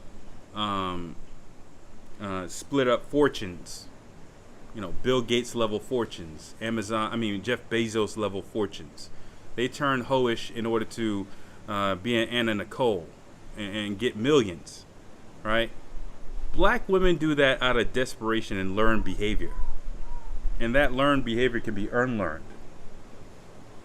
That learned behavior can be unlearned, right? Being raped as a part of an accepted history has a knock-on effect on black women, right? Being used as sexual objects for multiple years, for many years, has a knock-on effect on black women, right? What can be learned can be unlearned in that situation, right? But it's not necessarily the same. Like, our access to wealth is not easy. And so what you're talking about is a large amount of people who are impoverished. You're trying to fuck their way out of poverty. But I don't want to go there. I'm trying to keep it rolling. And the world sees You're it not that way. following the logic behind that. Anybody who got money don't have no problem getting no woman. Yes, and that's what is scaring me about the era. But we look at what Donald Trump has done for black folks. The unemployment for black males, the lowest it's been in a while. Oh, Nobody God. out here struggling because, like you said, them Oh, hoes got God. enough time to be on Instagram fucking with you, be on Facebook fucking with you, be online fucking with anybody else. So they got some money from somewhere. Why do you think black folks are mad at a man when they're living probably more comfortable than they've lived in the past 10 years? I that's a good question. I don't know. I honestly don't know. I just think, people mad at me right now. Like, man, how can you denigrate a whole group of people over a personal thing and this, and that? I'm like, I said, man, you must didn't look at the video. I said the people who passed around this meme. I said it specifically to a certain group of people. And then I talked about women that I've been around. I said the women that I've been around, and I talked about my childhood. But you can clearly see other women have kids by other men. So that would be a reflection of the same thing that I'm saying. So you got to let the children that's in these situations start telling the truth. They are telling the truth through their rap songs. Tupac said it the best. And I think you said this, even though you was a crack fiend mama, you always was a black queen mama. No father has ever gotten the benefit of the doubt. Like, that nigga can't be on no crack and still be no king. You can't even miss a game as a daddy. Like, it's Or it's almost like you can't be a meth user and a meth dealer and then come on a professional athlete's growing platform in order to push your nonprofit services to a whole nother group of people and expect them to fundraise. It's almost like that. It's almost like, the black man that's a crackhead who has a nonprofit organization who's trying to do something positive couldn't find a person like, I don't know, like a Kwame Brown in order to be on his platform in order to promote his stuff. It's almost like that. Is that the level of disrespect that you're talking about, right, towards black people in general? Fuck out of here, dude. It's crazy. And it's, you got congresswomen telling men to sit down and shut the fuck up. If that had been the other way around, it wouldn't have been no Congress. They would have fired every man in Congress. Like, that's crazy. Then you got this fat big bitch talking about people, all black men cheat. I was like, what in the fuck? And kept her job. She kept her job. And everybody will cheat on your big ass. You ain't did a shit up in 10 years. Who the fuck want a big wildebeest? I know ain't no body shame. I'm sorry. Yes, But body shame. all Fuck the time. that. If they can wallet shame us, they can height shame. All right, so a good context to see these individuals at is to think of your wallet, right? To think of the fact that you probably have multiple debit cards and or credit cards in your wallet, right? And your first credit card and debit card that you have is your primary debit card or credit card. And then you have a secondary and then a tertiary. And then you have one that you probably have in there that you probably don't even use. Their first card that they use is the fact that they're rich. Their second card that they use is the fact that they're men. And then the occasional card that they use is the card that they're black, right? And then the supreme membership that supersedes whether or not they're rich whether or not they're men or whether or not they're black, is the fact that they have a celebrity membership card that they can claim some sort of infamy. Now, with that card, they can enter into doors and get replenishment to their money card, right? They can get replenishment to their other cards. Now, sometimes they'll have to use their black card in order to be able to speak on a certain topic in order to get money. But think of their identity as a menagerie of cards that they get to use in order to access certain wealth and certain things, and that'll help you get proper context to these people. Us, they can color shame us. They can all kind of shame us. They tell me I'm too black. Right, I done heard it my whole life. I'm blacky, smoke, crispy, like all kinds of crap from your own people. But I'm supposed to feel like, I can't date a white woman, but you can date a white man, and then get on TV and say black men cheat as if white men didn't invent that shit. Right. Serena Williams, white husband. No black man said nothing. Mm-hmm. I don't give a fuck who she date. That's her business. That's why I said on my other live, I said, man, y'all keep up with the Kardashians better than you keep up with your own children. It's crazy. It don't make no sense. Every TV show you watching, reality TV, that's scripted. How does that make fucking sense? I know I'm the dummy. I know I ain't educated. You watching. It makes sense because if you have a whole bunch of impoverished people who are practicing escapism, they're going to look at a life or look at scripted television. Even if it's scripted, they're going to basically be able to live through the lives of people who have more wealth than they do. That's how that happens. It's called escapism. The reality scripted TV, and you smart. Mm-hmm. And get up every day to do it. Like you said, I watch these people. They know everything about my life. They know everything about your life. I remember I was told I can't say the truth because, well, you got kids out of wedlock and your mama had you out of wedlock. What do you think about that constant trying to find reasons why this person can't speak the truth and that person can't speak the truth? When it doesn't matter who's speaking the truth, I thought, as long as it's true. Why do you think they do that? They will pick and choose, like they will pick you apart to say you can't say what you're saying. Well, when my math teacher taught me the KISS method, which she said it was keep it simple, stupid. I think to keep it simple, they just mad at you because you tell them the truth. No, it's not that they're mad at you for you telling the truth. It's that probably they're upset that you're spouting narratives that are distracting to a larger narrative, right? You're combining narratives together that don't make sense, but you're using it to either for advancement of a personal agenda, or to get yourself out of hot water, or to cover somebody else in their faults, right? And you're using those same card system interchangeably. So you may be using a black card over here, where those people who use that black card or who are stamped with that black card on their forehead can't escape using that black card, whereas you can use other cards like being a man or being rich or being a celebrity, right? And they are upset that you're causing damage to that card or causing damage to the reputation of that card that they have to use every single day. It could be that. It could be the fact that you're identifying with a certain group that has a problem with you identifying it because you're not advancing the goals of that group. It could be that too. It's the truth. Ain't nothing else you can't argue a fact without outrage. You got to get mad. Yeah. Because ain't nothing you can say other than that that's going to make sense. You got to get mad and turn it into something else. Mm-hmm. And I always say that because the thing is, if you accept the truth, with accepting the truth comes, you have an option now. You will either change or you don't. Yeah. You can't do anything else. So for them to not work means that, well, if I deny the truth, I don't have to fix anything. Because once you say, your car doesn't work because it need a new battery, nigga, you get a battery or you get an Uber, but you can't deny it now. Right.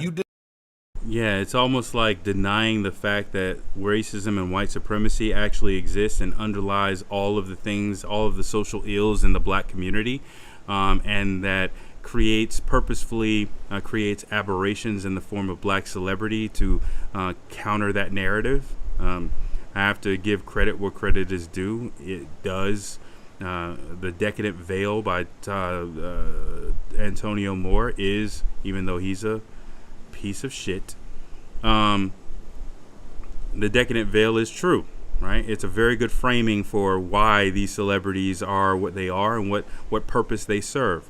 But it's almost like, if you accept the truth of white supremacy, you have to realize that your celebrity serves a purpose. And that purpose is to denigrate or to keep captive people who look like you, right? And to weave narratives of success like do-for-selferism that you seem to promote as well. It could be that too. I'm getting so tired of this. This is emotionally draining. Deny it, you can say it was somebody else's fault, somebody didn't do something, maybe it's this, maybe it's that, and you can sit there and debate it, but never have to work at it. And from a man who had to work as a young kid, because this doesn't make sense. I told y'all. What did I say? It's almost like I'm a prophet. It's almost like I'm a psychic, right? What exactly are they talking about now? Do-for-selferism, right? This is so predictable. I swear to you, this is the first time I'm seeing this whole entire thing. And they're easily predictable. I don't think anybody can understand what you dealt with in real life. We deal with playing either the game of life or Monopoly, to be perfectly honest. You at a child, 19, 18, offered the amount of money that the majority of people who've worked for 60, 70 years till they die will never make. How did you deal with that? And how have you gotten to the point where you are, to the point where you see life in this manner? Because you were playing, you were playing with Monopoly money. You were in a world that none of us will ever be able to speak on or deal with. How did you get to this place where you're this grounded? Well, the place Grounded. Grounded. Oh Lord! Just because you only see a portion of his room, and you hear a Southern twang, and you see simple dress. Grounded. Oh Lord. place that I got where I was grounded was before basketball. Like I had a grown man teach me. Like when my brothers went to prison, the back end to that story was there was a 70-year-old man that was still working in a green truck named Mr. Mosley. He had no teeth in the front. And he told me the truth. And more kids need to hear the truth. I had to imagine a 14-year-old sitting on the porch. He told me the truth. He said, let me tell you something. Your brothers went to jail. Nobody give a fuck. He told me just like this. Nobody gives a fuck. He said, these men will come around and have sex with your mama. When she needs something, they will come do whatever. You got a decision to make. You can cry and bellyache, or you can figure something out. And I said, I want to figure something out. Tell me how to do it. He said, I got to go to work. And I go to work every day between 5:30 and 6 o'clock. He said, I'm not going to tell you the time that I'm going to stop. He said, I'm not going to tell you the time that I'm going to come by your house. He said, but I'm not going to stop. He said, if you're not out on that porch from 5:30 to 6 a.m., if I don't see you and I roll by, I'm going to leave. And then you know your mama ain't going to get nothing. Then she'll be left to what you know she's going to be left to. And right there, that made me a man. God, dog. I don't know if that made you a man or if that made you child labor, but if that's the narrative that you want to spin in order to undergird your quote unquote manhood, fine. But a larger, better context would be the pre-planned notion of, I don't know, this being applied throughout the centuries, being applied over and over again in black communities. It could be that as well. A better narrative would be that that the wealth deprecation, or not deprecation. Oh Lord, I'm getting so tired. It could also be that the wealth disparities in black communities doesn't lend itself to single parenthood. That women cannot support themselves even if there is a division of assets at the form of a divorce, because unless they are, I don't know, an immigrant president of a bar association, unless they're an exception to the rule such as that.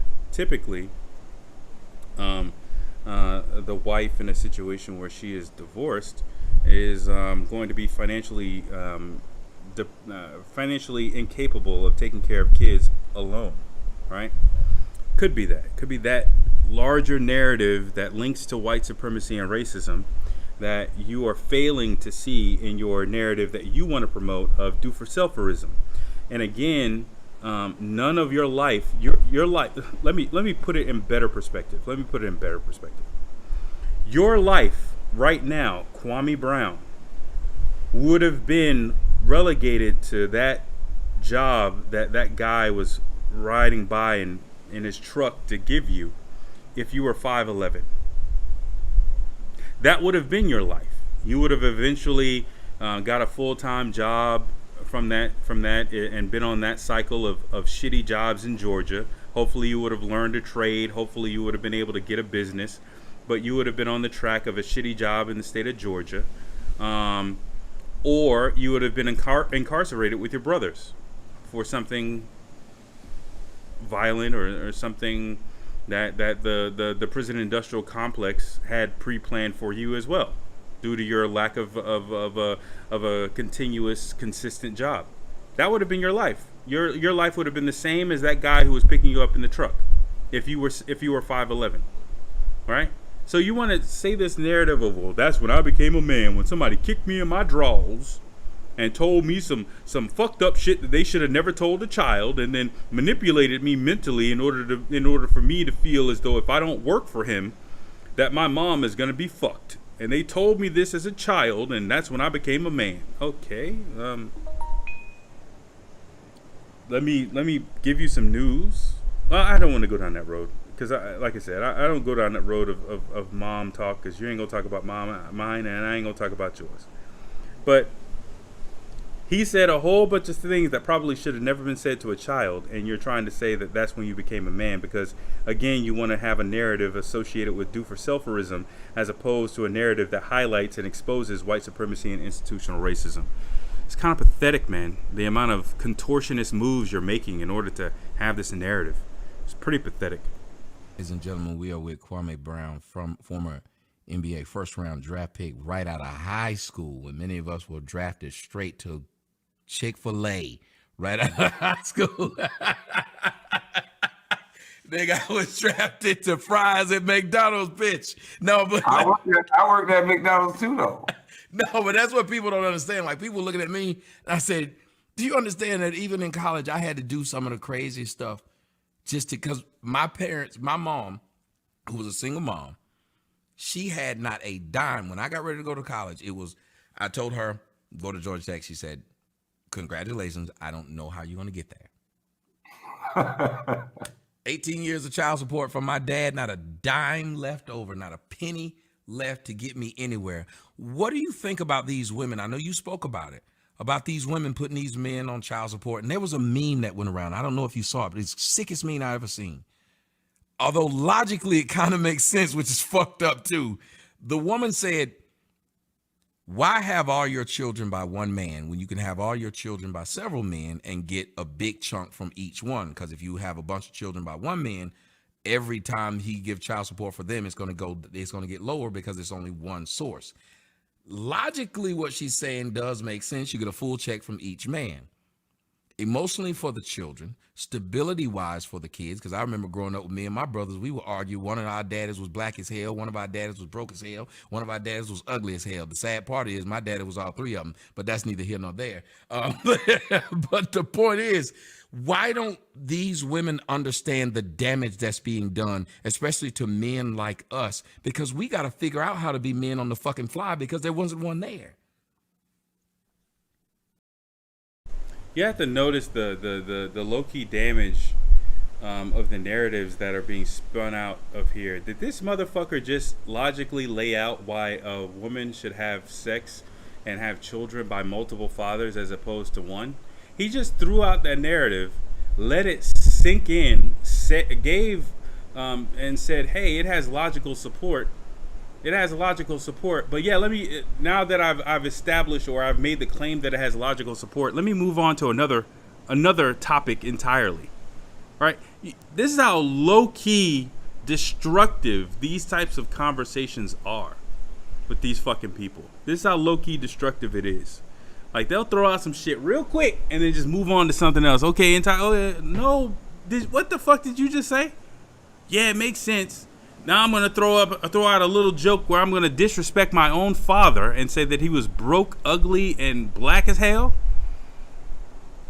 Right? And I'm gonna low key throw my mom under the bus and say that she had multiple fathers she had multiple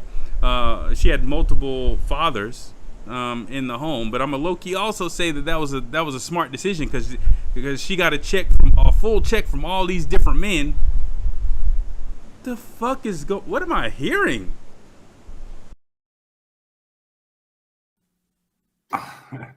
I mean, to me, it's like they don't care. They're being incentivized to do what they're doing. So why would they care? They don't care. Like, there's no backlash to a woman having a child. There's no nothing for a woman doing anything that we do. There's no accountability is the word that I'm looking for. So It's like, what do you mean that I'm not a queen? What do you mean? It's like we could do the same exact thing. I know they complain about how we can have sex and we could be called a man and they can be called a whore. But if we have sex and we have a baby, that's a whole different story. Yep. We have no rights. We have no nothing. And like you said, there's no accountability with the money. There's no accountability. Again, they're just having manosphere, MGTOW, bullshit, men's rights, bullshit ass conversations without context, right? I agree with some of the things in the men's rights movement, but I really don't give a fuck when it comes down to black families. I see what's right for black families first, right? And I see that from my own personal experience of how that was wrong in my family that I was trying to create, right? I agree with some of the things in MGTOW, but guess what? MGTOW ultimately has as a goal for everybody to go MGTOW monk. That's not good for the black community. We actually need two-parent households, male-led two-parent households. That's what we need in the black community, right?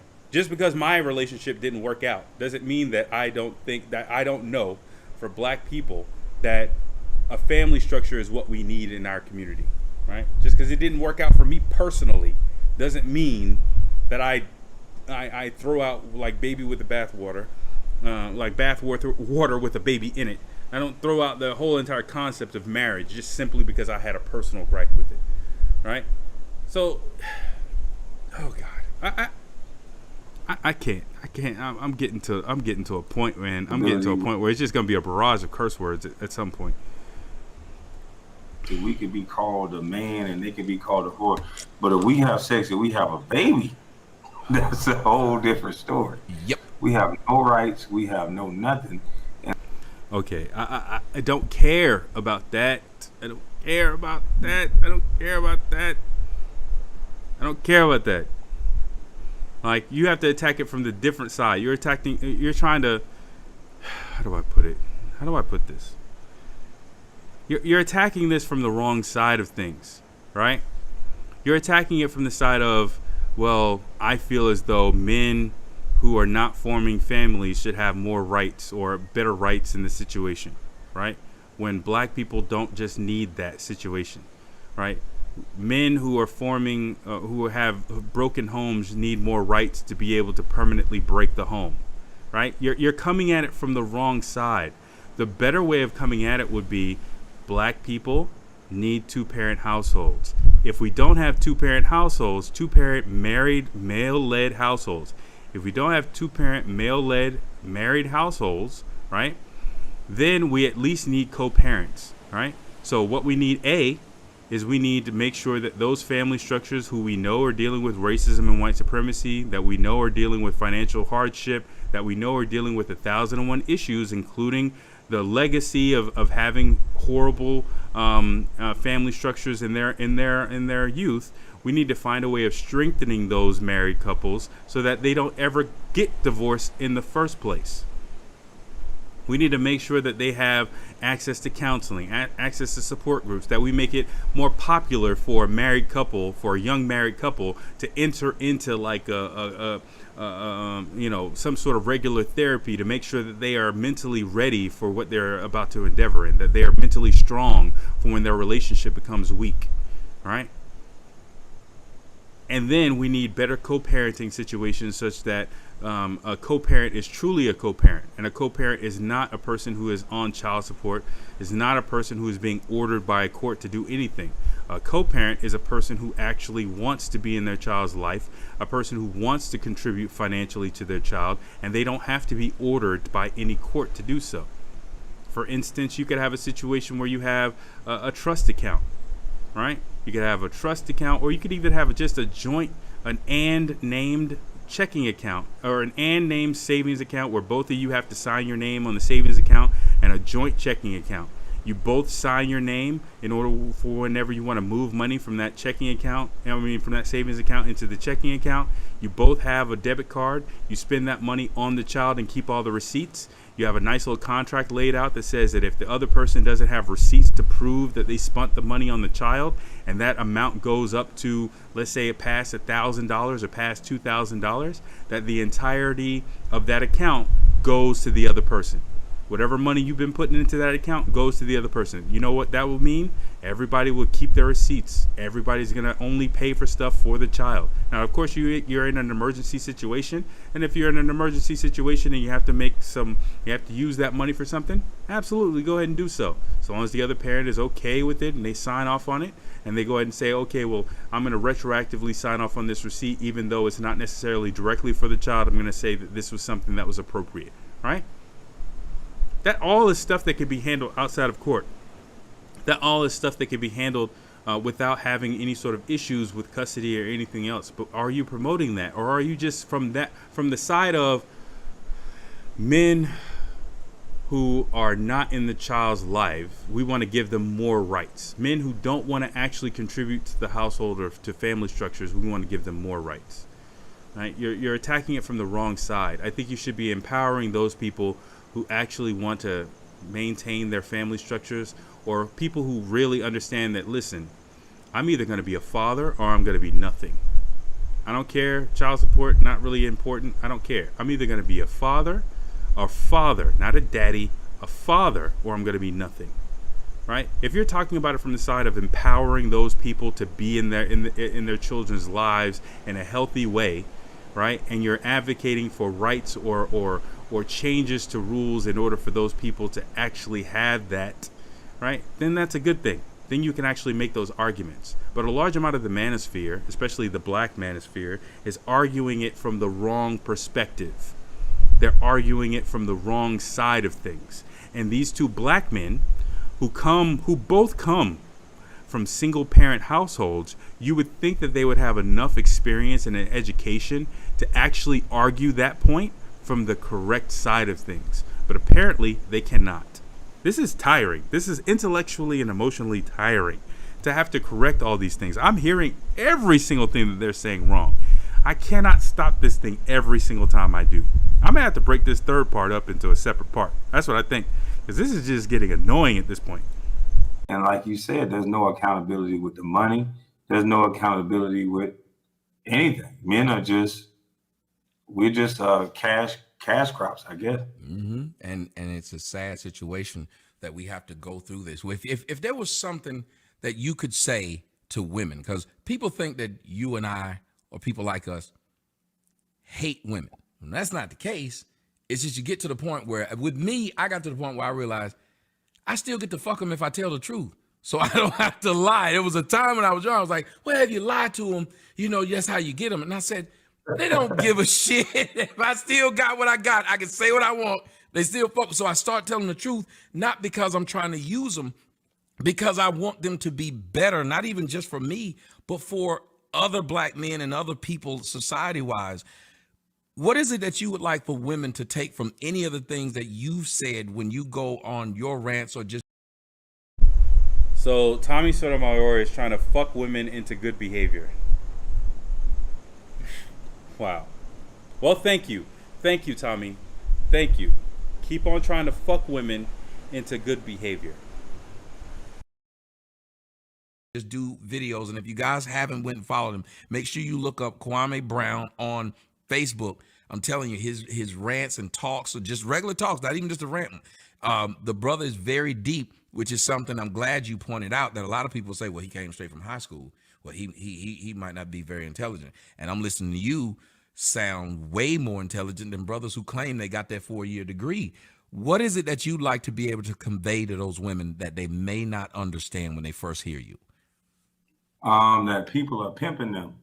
You know, the people with their 4-year degrees and all this other stuff, they're pimping them. Like, the pimping game ain't dead. Like, the pastors and everybody, they're just using these women because they know they spend money. They keep the kids in the most horrible situations. They keep the kids in disarray. And when you have kids not settled without a foundation, a father, me, when I don't have money, motherfucker, we ain't going nowhere. We ain't spending nothing. We ain't doing nothing. Right. Motherfucker, you just gotta deal with it. A woman, somehow, she's gonna try to find Pookie and Ray Ray. She gonna be out willing and dealing. She gonna be doing her thing to make something look like something, looking like a mirage that's not really the case. And man, I'm just not willing to do that. If I don't got it, I don't got it. And I think society placates towards that because women are sensitive. Men, we are not sensitive. And I think if it's one thing that I can say to women is just please just start working with the baby daddy. Whoever you had a kid with, stop having a kid, because majority of kids, and I know society say women are all this stuff. A lot of these women are just having kids. It's like a big ass run-on sentence, man. And if we would stop that, if you would make it 50-50, then these women wouldn't be having kids. Nope. They would. It wouldn't be the blessing that they try to make it seem. It's a blessing because you're getting this nigga money. Yep. Again, this is a long ass run-on sentence, man. It's a long ass run-on sentence peppered with things that he thinks that make sense, but they're without context, so they make absolutely no sense, right? So at the end of the day, there needs to be on a group level a change in priorities when it comes down to certain things, right? So I can't believe I'm doing this work for these other people, right? I feel like Mr. Palmer and the Poor Man podcast are snooping in the background, hoping that I drop some gems so that they can run back to their immigrant platforms. And or I feel as though they are immigrant platforms in order to use. Jesus Christ, man. I'm just getting so... Okay, so there's nothing you could do about hypergamy. Hypergamy is a woman's psyche. She's always going to look for the dominant male. She's always going to look for the better male, the more fit one. That's not really going to be something that you're going to change. However, when it comes down to the descendants of American slaves, the biggest part of our wealth deprivation, or Lord, our wealth disparity, is that we lack reparations, right? So we can't compete in the sexual marketplace with other categories of men because we don't actually have the legacy of wealth that other categories of men have, right? And so if we were to balance that out by advocating, which is why reparations is also good for family structure, if we were able to actually advocate effectively for reparations and get that in the hands of black men, then black men would become a little bit more desirable to black women. And those family structures could actually be improved, right? So in that situation, women would have to change their modus operandi when it comes down to men, because men don't value money. So even if they got their reparations check as well, men wouldn't be, or typically men wouldn't be like, oh, okay, well, she has money for me to use, I'm going to use her for her money. We would still be in the same standpoint as men, as black men. We would still be under the same standpoint of, oh, okay, well, I got this money, now I want to create a family, right? I want to create a family and a legacy with this money. I don't just simply want to use this money for personal gratification. I don't just simply want to use this money to go buy a nice car. I also want to be able to have a family structure and have a family to enjoy this money with, right? And so also in that situation where black men have their reparations check, all of a sudden black women have really, especially descendants of American slaves, that's what I mean when I say black, I'm not talking about the wider, broader black. They start thinking to themselves, well, I don't want any other race of men because black men have all the money, right? They already have all the checks, right? They have the money available. I know that they have the checks. This white guy may or may not have the check, but I know the descendant of American slave definitely has a check, right? Now, in that situation, like, most black men will not probably like the means at which most black women or some black women go about dating and their particular brand of hypergamy. And so they would have to change naturally back to a more traditionalist value structure because the marketplace would demand it, right? And also, weird people like Kwame Brown would not be snatching up every single woman in the building, because she could mess around with you, or she could mess around with the guy who she really likes, who now she knows also has money. He may not be balling, but he has money, right?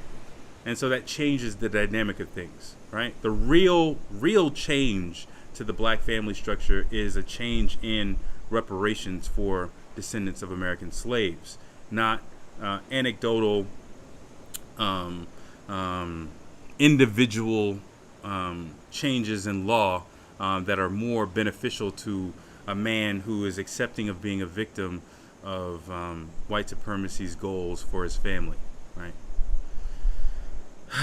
I'm gonna take a break. I'm gonna go through the comment section because this is getting very annoying. So let me see. Kwame, make nothing but excuse. He's 6'11". He should be able to drink or dunk with minimum jump like Will Chamberlain. I don't really get into sports.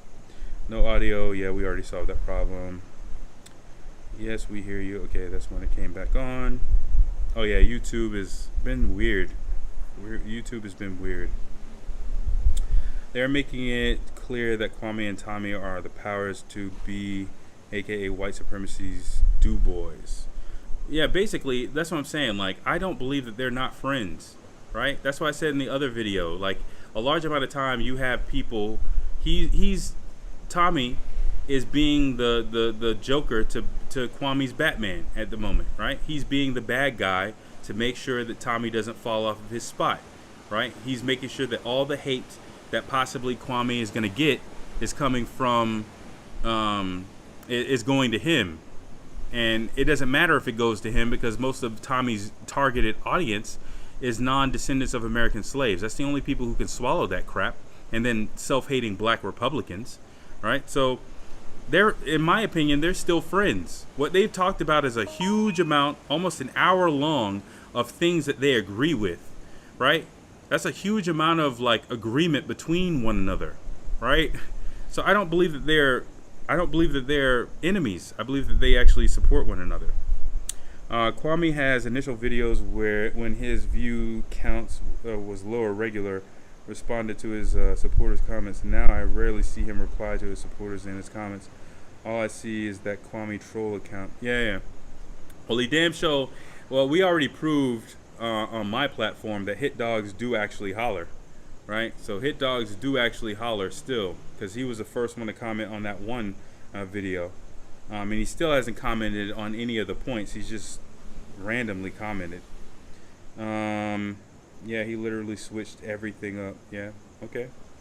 Well, I guess he was a little bit more desperate for fame at that point in time. He lured more people to flood to his videos, thinking that an ex-rich NBA player like him actually cared what those in the comments had to say, making him appear to be humbled. Yeah, exactly. But he made it clear to y'all that he's not really of you guys. He's not really. He's a 1%er. He's not really of the people. So yeah, he probably did that for marketing back in the day, but now he's on to something else. What else? go through these. The realist, yes, Kwame switched everything up to the same with Tommy when he started. He literally told all types of news stories and went hard on white people too. Yeah, what they realize is, since then he attacks black people. What they realize is what these bootlegs realize. They always come to a point where white people show them like, hey, you'll get a little bit more attention, you'll get a little bit more fame, you'll get a little bit more money if you focus this on targeting black people. Like, yeah, I see the stuff you're saying about white people. That's cool and all, but I got about, I got a $2,000 sponsorship over here, or I can guarantee you about, 3,000 or 4,000 more viewers if you were to switch up your content a little bit, right? Some of that's natural, some of that is unnatural. Some of it is directly from a person, and some of it is just, hey, they naturally switch up their comments to self-hating black talk, and they get more viewership, right? Because they're clout chasing. They're trying to create a platform. They're trying to get money out of this situation. They're not trying to help anybody.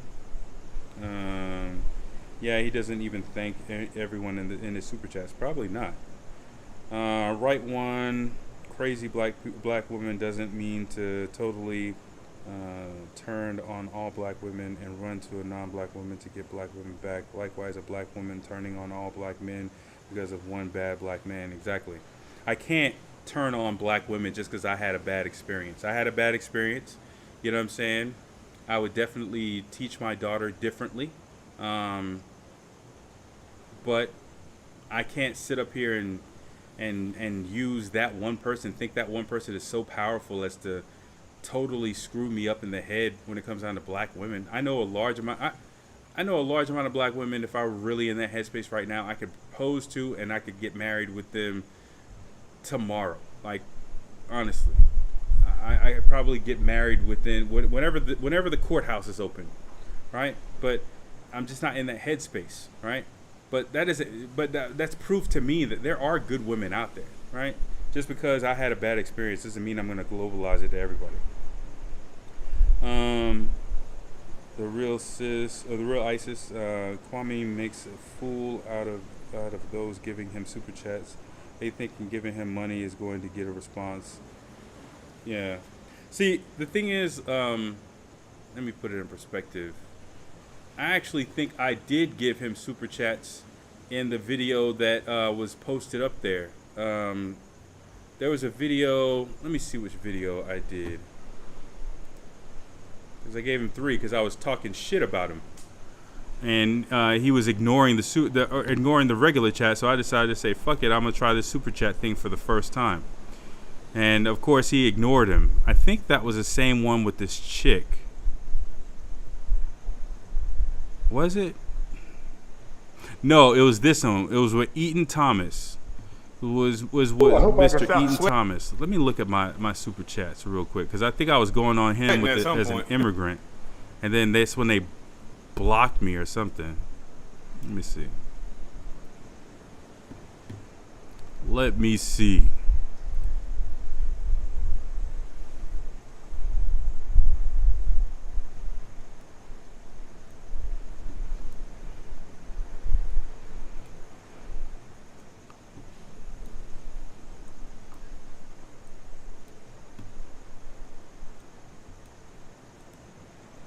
Because he was saying a whole bunch of shit.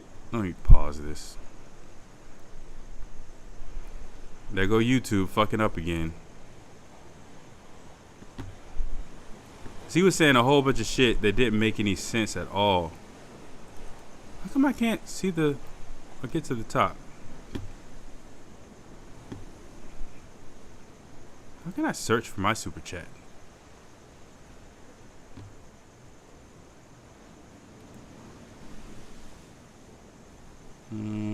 There it is. Oh, yeah, this is where it fucked up and didn't show it.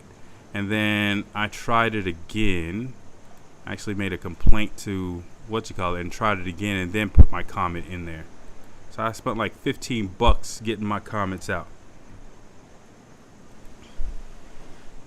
Let me see here.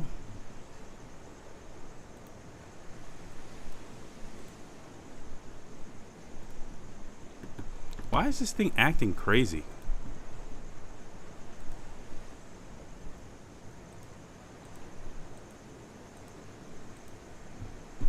But since I only spent like $5, my shit disappeared pretty quickly. See, people were talking about reparations in this chat too. They were going in on him because he was just trying to basically tell everybody how to be a bootleg, how to be a better bootleg. This guy, I believe, is from Grenada, if I'm not mistaken, but he's from the Caribbean. His family is from the Caribbean, I believe. So he's not a descendant of American slaves. So it's the same narrative that I was talking about earlier. Let me see here. See, I told you, man.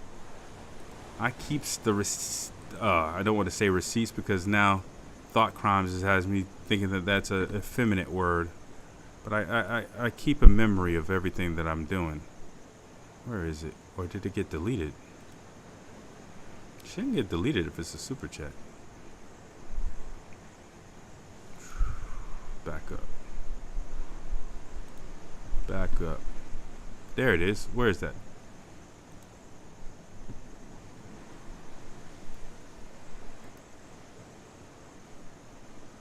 It's not showing it.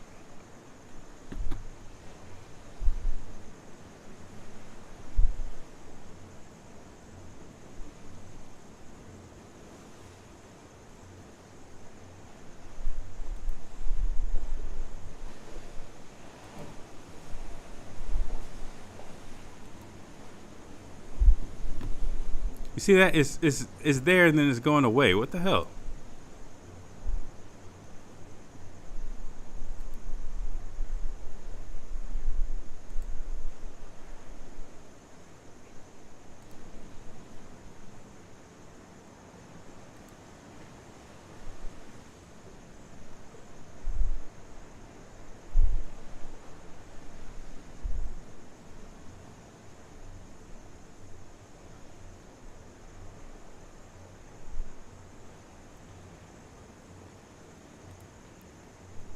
Can't really find it. I'm sorry, guys. I'm just mostly just annoyed trying to distract myself. Oh, there we go. Is it going to show my comment? Because that one... Oh, what? What? There we go. Descendants of American slave people, listen closely to this black immigrant Eaton. Hush your mouth, bro. You are smart only to stupid people. Buck dance like Eaton. Right? See, there is not just me denigrating this guy or calling him out. There's a large amount of bootleg people who are sort of agreeing with him. But see, like I said, then this was the first video, all right? And then the next video was the video of him. I think right after this is when the chick came, or shortly thereafter. Where is it? I just saw. Okay, see, you saw. I saw this one. I saw this one too, but I saw this one. I didn't watch the Jessica Reed one. And then this one, right? So this one was sort of the next video, right? That was posted.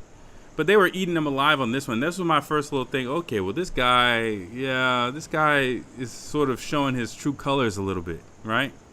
Showing his true colors a little bit, and then bam, this video. So, yeah. Let me see here.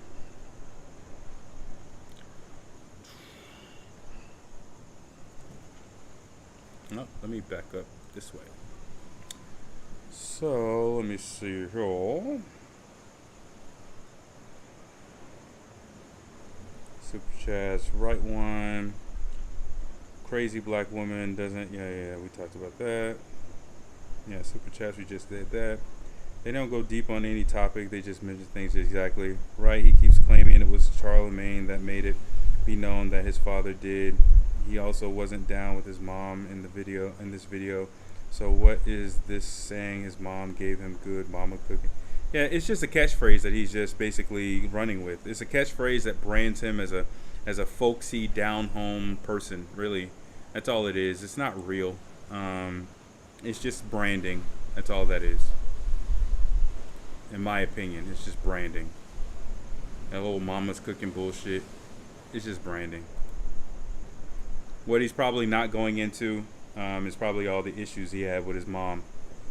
And obviously he's not going to go into that, but he's probably has a shit ton of issues with his mom.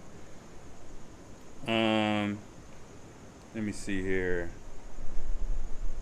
I literally can't stand when people talk about things without context, but especially when they do it. Exactly. Like, give me the actual proper context for it. Even if the context doesn't necessarily prove your point, just give me proper context for this shit. Like, don't just throw shit out there. You know, white supremacy actually exists. So at least talk about that, or at least make an argument as to how that doesn't affect black people, whatever you're talking about black people. That's really what you have to do. And black conservatives always skip that. They want to talk about black problems, but they want to skip how white supremacy has somehow left that issue alone, right? White supremacy hasn't left any issue alone. It's touched all issues. But what black conservatives don't do is they don't actually prove the point or even try to make the argument as to how white supremacy has left that alone, such that the problem is solely an issue of black people. It's just stupid. I have never heard real black men complain about getting a chance at a young teen to be with a girl's intimacy. Many brothers wish that happened, had overprotective parents or older siblings. The sexual promiscuity thing gets old. Just in general, it just gets old. They are brothers. Yeah, they are. In my opinion, they are. They are intellectual brothers, if nothing else. Here we go with the I ate government cheese. Exactly. It's a narrative that he pulls from, but really the majority of his life he's a multimillionaire. Right, he brought up Boyce first. Exactly. He brought up Boyce first because Boyce is more famous than him. You've never heard Boyce Watkins bring up the name Kwame Brown before Kwame Brown's 3 weeks of fame, right? So it's sort of stupid. He's been, on Boyce Watkins' dick for the longest, but Boyce Watkins is a whole nother problem because he just has ADHD. He can't really provide clear points. He'll try to talk about a point and then go on a tangent and talk about something else entirely different before he ever gets back to the original point. And in some cases, he'll just forget the original point he was making and then just go off on another tangent and just keep on talking. I would never be able to sit in a room with that guy and have a conversation at all. Like he went on the attack towards LeBron first, thankfully for him, LeBron got too many important things to do. I don't know if I were LeBron, I wouldn't even bring up him in any way, shape, fashion, or form. LeBron has other things to worry about. Like, if I was LeBron, frankly, I would be trying to apologize to the mother of Tamir Rice for not stepping in early and saying something more impactful about her son being killed in the city he plays in Cleveland. Like, I would be a little bit more hard in the paint about that. If I were him, I would be trying to make amends for that as opposed to worrying about Kwame Brown. You have white supremacists and including Asian trolls in Kwame comment section trying to tell black people that we need to stop falling for the Dems and media narrative that this country is exactly, because really what Kwame Brown is a funnel for republicanism, for conservatism, right? He's trying to make conservatism cool again in the black community. That's his main purpose, right? And that's, if he's going to get money, if he's going to grift in this space, that's ultimately going to be how he makes money, right? By trying to put a cool spin on conservatism and do for selferism. This is a fact. At minimum, you need an associates to survive. That then it leaves you in debt. Exactly. It's a debt trap, right? You're a debt slave in some way, shape, fashion, or form, right? And so they basically make it seem like you can't get a job even though you have all the experience and education. But really what they're doing is they're taking white people and training them on the job to be your supervisor. And of course, you never know that they were unqualified because they have some bullshit degree somewhere else. But the only reason why they were able to get that bullshit degree is because their family has a certain minimum level of wealth that allowed them to go to school in the first place. But again, you didn't hear that from Tommy Sotomayor, who went on his random narrative. He actually brought that up, but then concluded it with, see how black single mothers are pieces of shit, low-key shitting on his own mom. Not even low-key, he directly said his mom didn't guard the 18 years of child support in order for him to be able to go to school. So whatever. Let me see here.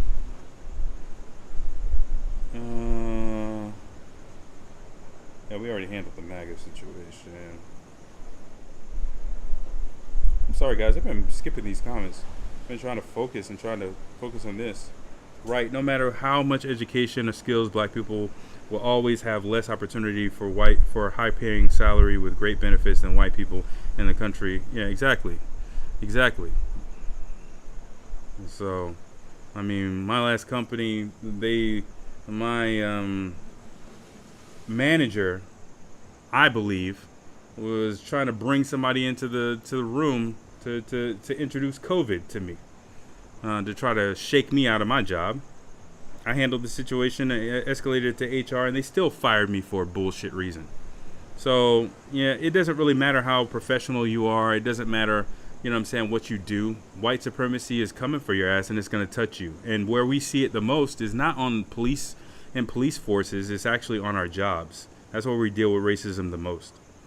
Right, no matter how much education, there are plenty of black people working for Walmart in non-management jobs and working at warehouses with bachelor's degrees. It is a rarity for black people to get in high-paying corporate jobs. Exactly. That's where they want to keep you out of. Trump cheated his way through school and became president. Exactly. And he also dodged the draft as well. There's a whole bunch of problems with him. Right, Trump barely made it out of made it out of high school only by his dad's paying off his high school and his college for him to advise or advance. Voting doesn't work. Exactly. Right. If Joe got more black votes than Obama, Joe would have won North Carolina, a very progressive leaning state. Exactly. But he didn't. Obama lost North Carolina in 2012 after he screwed over black people who voted for him. Yes, I remember that. Majority of white America, this biggest voting population in this country, are down with the extreme racism that Trump was about. They didn't want lukewarm Biden. Exactly. Biden is a Dixiecrat. Basically, the Coke versus Sprite option of Democrats versus Republican is open racism versus bigotry, right? Soft racism. I'm not going to tell you I'm racist, and I'm not going to call you a nigger. But my policies are in line with keeping you oppressed, right? That's what, and through me not overtly engaging in racism, you can somewhat hope that I'm gonna do something for you, but really I'm not. That's the choice between Joe Biden and Donald Trump. And open racism is definitely gonna win in 2024, because if you don't get Trump, you're gonna get DeSantis, which is gonna be worse for the country, in my opinion. Let me see. Right, if Joe got more black votes than Obama, Joe would have won North Carolina. We already went over that. Exactly. Of all the people who you could defend, I've been saying that this election was stolen. Exactly. Sadly, majority of the 50 and older black people love white people too much, saying that white people don't owe us reparations. It's only the 45 and under pushing reparations. Exactly. Well, the thing is, like, I think that there is a certain level of pessimism, right, with a certain age group, right? They've had to go their entire lives dealing with white supremacy, and they at some point just got to a point of thinking to themselves, well, I just have to make it. I can't hold out hope that a check is going to come to have me stop going through this, right? I'm just gonna have to keep going, and I to give them some sort of cover for that, you know, that's probably what it is. It's just a loss of hope, and unfortunately that plan is out there for us all. We're probably going to be 45 and 50 having the same battles of thought as those individuals. So yeah, we already handled the MAGA shit. I hope they got their message loud and clear. The only time I ever saw white people suffering was in 2020. That is going to be the biggest thing missed by the virus fading away. Seeing so many of them die was a treat. Ooh, come on now. Don't wish death on somebody. Normalcy only benefits them. See, gotta make sure that you don't wish death on somebody. I don't wish death on anybody. Right? There was a point where I used to wish death on my ex-wife. That was a horrible thing. Right? I had to get out of that dark space. right? You don't ever wish death on anybody. You don't want that. Death is something you can't come back from, right? There was a point in my life where I had to deal with suicide, right? Yes, and it was definitely after my divorce. I had to deal with that, right? And I'm so glad that I was able to get out of that mind, that set of thinking. For me, suicide was like, you know, if you remember like a Spike Lee movie, you know how he does those rolling shots where he's on a dolly and they pushes the person forward. For me, suicide was almost like you being pushed into a corner, and those rolling dollies, and you have no exit. You don't see a way out, right? And therefore, the only way out you could see is to kill yourself, right? And I was able to overcome that. Thankfully, there's a huge thing I can go into. If I make a video on divorce, I'll go into that more detail. But the numbers of that is just hilariously funny. 10 years apart. That's all I'll say with that. But you know, I was able to get mental health for that, right? I was able to seek mental health for that and get myself out of that situation, right? And get out of my train of thinking, right? I was able to realize that I was an object when it comes down to my child, right? I wasn't just a person, I was her daddy, right? And so I had to make a choice as to whether or not I was going to choose to do something harmful to her daddy in addition to doing something harmful to myself, and I chose not to, and I'm glad I made that choice. It was a very tough choice to make at the time, because at the time I thought that it was logical, but it was anything but, right? But at the end of the day, when I'm talking about wishing death on anybody else, I start with the fact that I know what it's like to wish death on myself.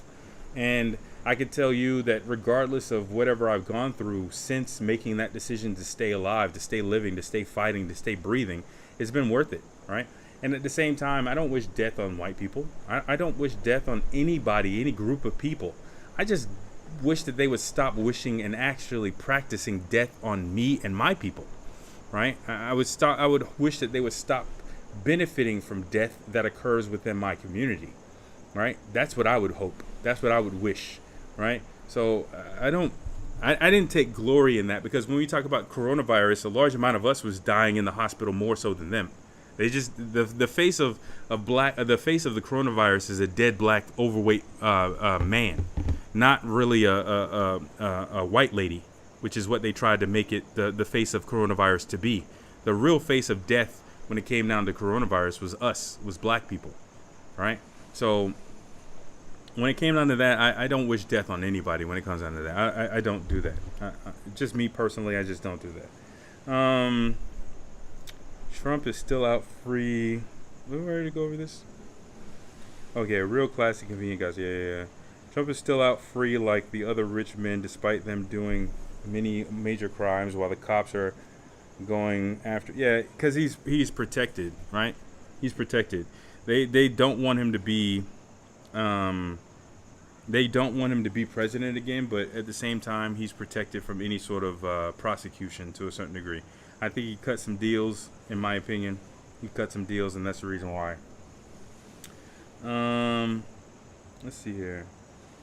We got some more people. Well, hold on one second, guys. Let me get a charger, and then I'll be right back for my phone, because my phone is about to turn off. Hold on one second.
I'm going back over these comments. So yeah, I'm just really just trying to avoid. I'm gonna be honest with you.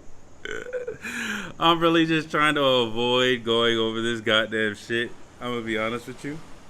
And I'm using this going over comments thing as an excuse not to hear this stupidness again because it's just too annoying. But it is a much needed break. We saw that in the 70s slave movie Drum. It showed prize fighting slaves getting celebrity worship for other slaves in order to make it appear that the massa isn't that bad. Exactly. That's true in James' historical context. Exactly, but they don't like historical shit, is I think a quote that they said. Chicken George, oh Lord, yeah, exactly. Chicken George from Roots was another example of those celebrity slaves that massa would give him some coin. Exactly. House niggas. The black overseers. Kwame 6'11" height and playing decent enough to make the NBA, making the white supremacist who controls the NBA money. Exactly. He made XYZ amount of money, but I guarantee you he made at least 2x the amount of money for white people, for those white organizations. The markup on him was pretty good. Pretty high. Anyways. Let me see here. Let's go on to the new ones. I'm saying that was the first time I saw white people suffering like we have the past 400 years, the whole world, and exactly. Well, how do I put this? To a certain degree, yes, but I think that white people suffer in a very specific way. I think that white people suffer from a standpoint of they realize that they are genetically a recessive gene, right? A white person cannot have sex with a black person and produce a white child, right? And so at some point, since all territories of the earth have been discovered and there aren't any more pockets of homogenous societies that can exist, they are looking at a time horizon of the extinction of Anglo-Saxon blood, right? Of genetic whiteness. See, we don't think that they've defined a certain percentage on whiteness. They probably have. They probably know exactly genetically what your purity of whiteness actually is, right? And I wouldn't even be surprised if there's a subset of the population, maybe in sort of like a Midsommar, like that movie Midsommar, or is it Midsommar, whatever. That movie, almost like a collective of white people who are just off to themselves, trying to maintain some form of genetic purity. But they have to know that there's a time horizon that's in effect for their genetic existence on the planet, right? So I think that their suffering is more permanent. Like, unlike black people, there's always going to be black people on this planet, period, right? There's always going to be black people on this planet, period, because we are the original people to this planet, right? There will always be black people, and genetically, everybody will tend and trend towards that blackness, right? They are facing extinction, right? In the future, they may even label them as a separate species within hominids. There could be a possibility of them being separated as a species within hominids. So they are facing extinction. The local pandemic and how it affected white people in this country is not what they are actually seeing. What they are seeing is the terror of no longer existing, of having a time horizon to them genetically existing. And that's a pain and a thing that they all have to deal with separately. I don't have to worry about that. Let me see here. Italians to black people. Who did that? Let me see.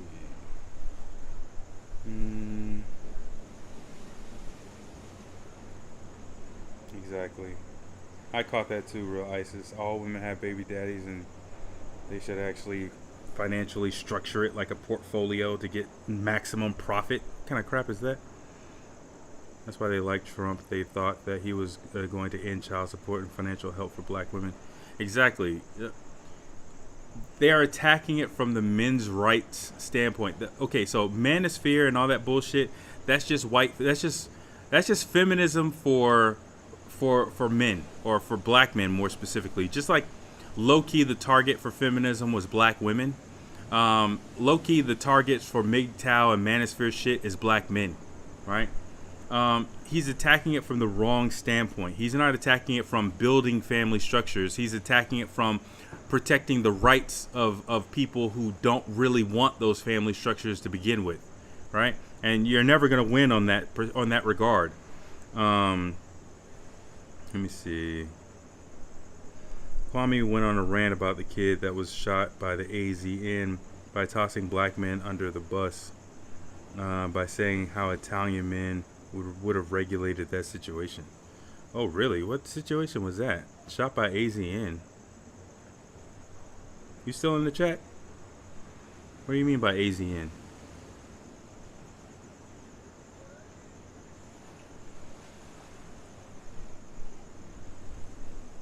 Oh, by Asians.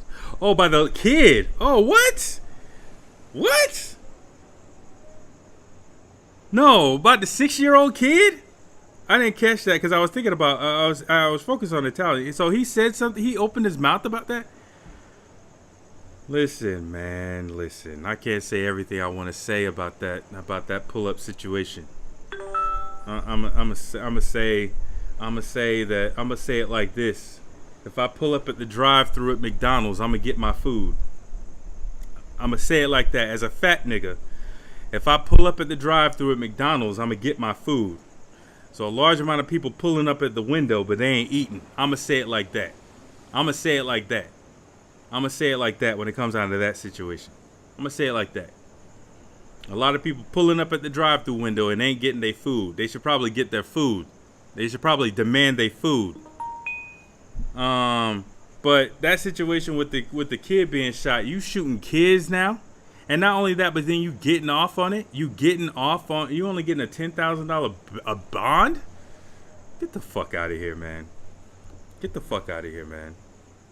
Now let me guess. Kwame used it as an opportunity to denigrate black people. He used it as an opportunity to run us into the ground. Okay, not shocking at all. Somehow an Asian shoots a black kid and somehow we the problem. Fuck out of here.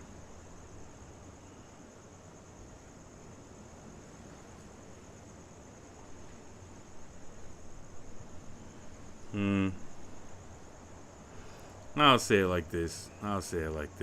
Because on that, see, he's openly talking about murder. I'm gonna say it a little bit more judicious way, but at the same time, I don't know. Hell is frozen over slightly. I wouldn't compare us to Italians and try to denigrate us for that, but I would say that if you're shooting a child in the black community, that the justice system needs to handle you accordingly. I'll put it that way. That is attempted murder of a child. The justice system needs to handle you accordingly. And the justice system in that situation should make you eligible for premeditated shooting of a child and attempted murder of a child. That should be, in my opinion, death penalty, right? That should be a capital punishment by the government. I'll put it that way. So there's a slight agreement there. I wouldn't go to the point of of directly advocating extrajudicial killing, but I would say that, how do I say it? Sometimes you pull up to KFC and you get a 2-piece, right? You may get a 3-piece. You may even get a 4-piece, right? So I just think that certain people, you know what I'm saying, you may get a 2-piece or a 4-piece. I'll leave it at that. Because I'm not advocating for anybody to put hands on anybody else. I'm not advocating for that at all. But I just feel as though There needs to be social sanctions associated with this individual. And I think that the judge did the right thing of revoking his bond and placing him back in jail. And I hope the justice system does their job in making sure that they convict him for his crimes. And I feel as though any judge anywhere should also take into account whether or not they're introducing or reintroducing a dangerous or potential dangerous person back into a community where they've created or committed such a horrible act, that they should also collectively think about their safety when they do that. Not just simply giving a small bond, hoping to thumb their nose at black people and saying that their lives, even a 6-year-old child, doesn't matter. I would hope that they would, think about the safety of the person who is accused in the situation as well. But in this situation, there's video of him shooting this child, directly trying to shoot this child and aiming at this child when he shot at this child. And if that's the case, then I feel as though that's attempted murder of a child. And I feel as though such an attempted murder should either be a capital punishment or should definitely be his natural life in prison. That's what I think. Was attacking the 6-year-old father for only demanding that the DA go after his son's shooter. They called the father a coward for not going after the shooter himself. How do I put this? I'm never going to tell any other man what he should or should not do. I'm never going to tell another man what they would or would not do or what they can and cannot do. I'm never going to go into that realm. There may be reasons why any man chooses to be that way. And I think society as a whole should be very thankful of black male restraint in a large amount of situations. But let's say it was my child. I would make international news. I've already said this. I'm not trying to speak that into existence, but if anybody ever touched my child, I would make international news. You would know my name. My picture would be splashed everywhere. They would be doing psychological studies on why did that individual just turn so crazy. He turned that man into pasta sauce, took his flesh and turned it into spaghetti, bought a tuxedo and sat outside of a police station and proceeded to eat that man as if he was a spaghetti dish, and then turned himself into the police station. Like, y'all would be talking about me all sorts of crazy if anything happened to my child. That just is the way it is. But I would never denigrate another man for not choosing to do that, or trying to keep his head on straight, because he's probably thinking to himself, I'm glad or I'm grateful my child didn't pass away, because I think the child is still alive, right? So he may have his head on thinking about that, and I understand that, right? But if I could say for me personally, yeah, I'm gonna lay hands on you, and I'm not gonna be in a situation where I dive tackle you and your sentencing in court. No, no, no, no. So on that, I may agree slightly, but my context is always personal. It's always a situation where it's like, I'm going to personally apply this. I'm not going to sit up there and try to put my thing on another person, nor am I going to denigrate my group, right? But I'm just going to say that a large amount of people pulling up, and they ain't really pulling up. I think that they should just pull up. If you're going to pull up to the DA's office. Do it the right way. Pull up to the DA's office. Demand what you're going to demand of the DA. If you're going to go through a criminal process with that situation, make sure that you're having your protest known that way. All right? But me personally, all this stuff goes out the window if you're talking about me on a personal level. I'm sorry. It does. It goes out the window. You touch mine, I'm touching you. Period. All right. Let me get off this topic before I have to agree with Kwame anymore on a father-to-father level. And let's talk about the disagreements we have on a man-to-man level.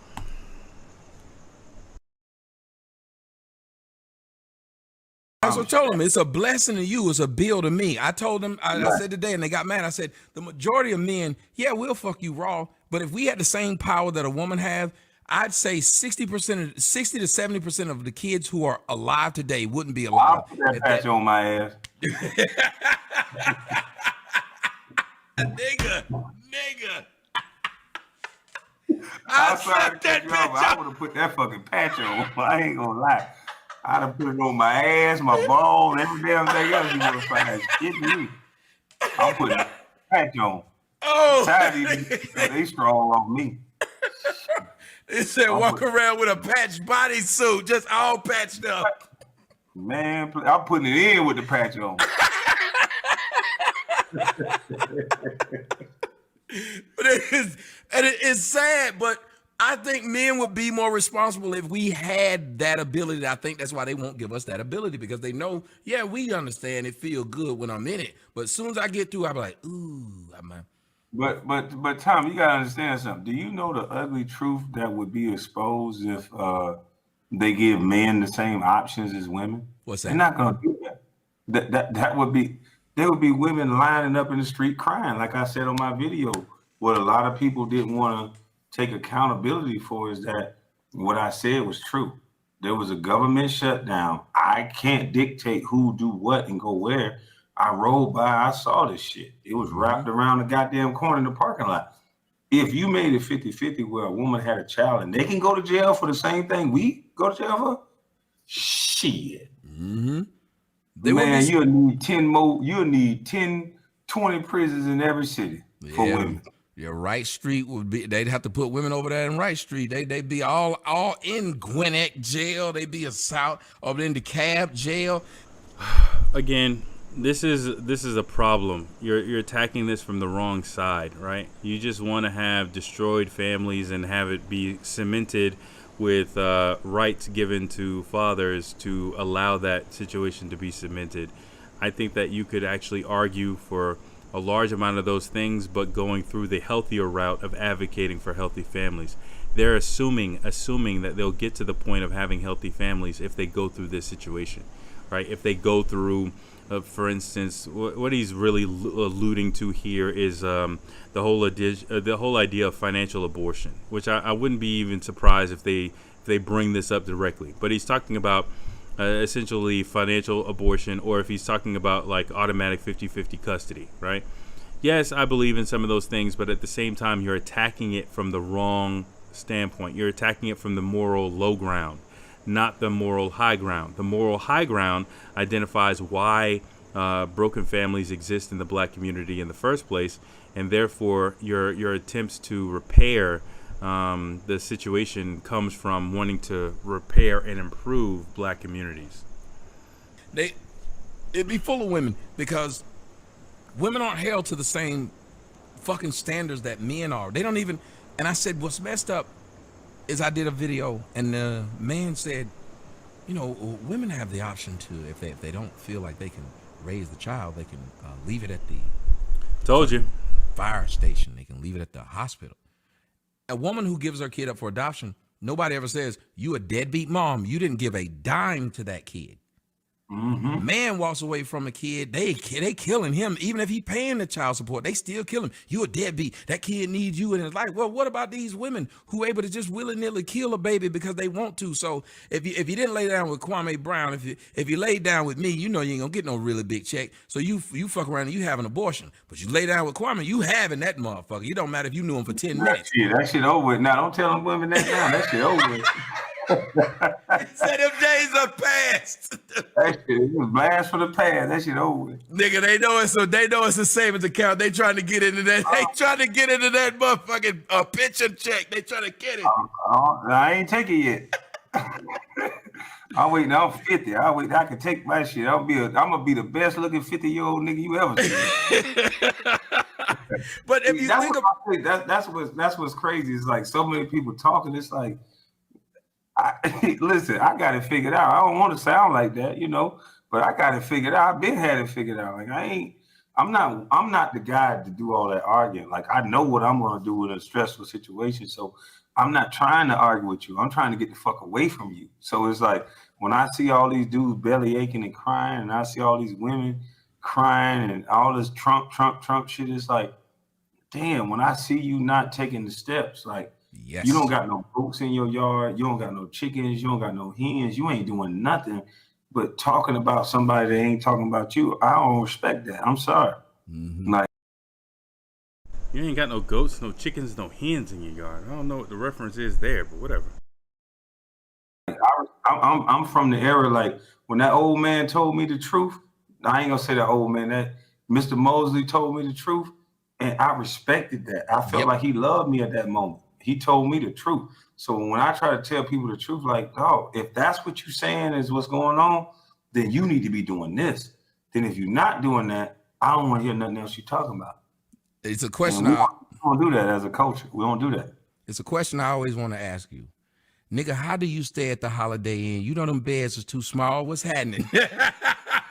How do you get it? Like, because you got a different problem than most of us have. Like, simple shit we take for granted, like walking through fucking doorways. Like, how was that? What was it when Kwame decided that I shot up? Because, you know, Dennis Rodman, at fucking 19 years old, he shot up 7 inches.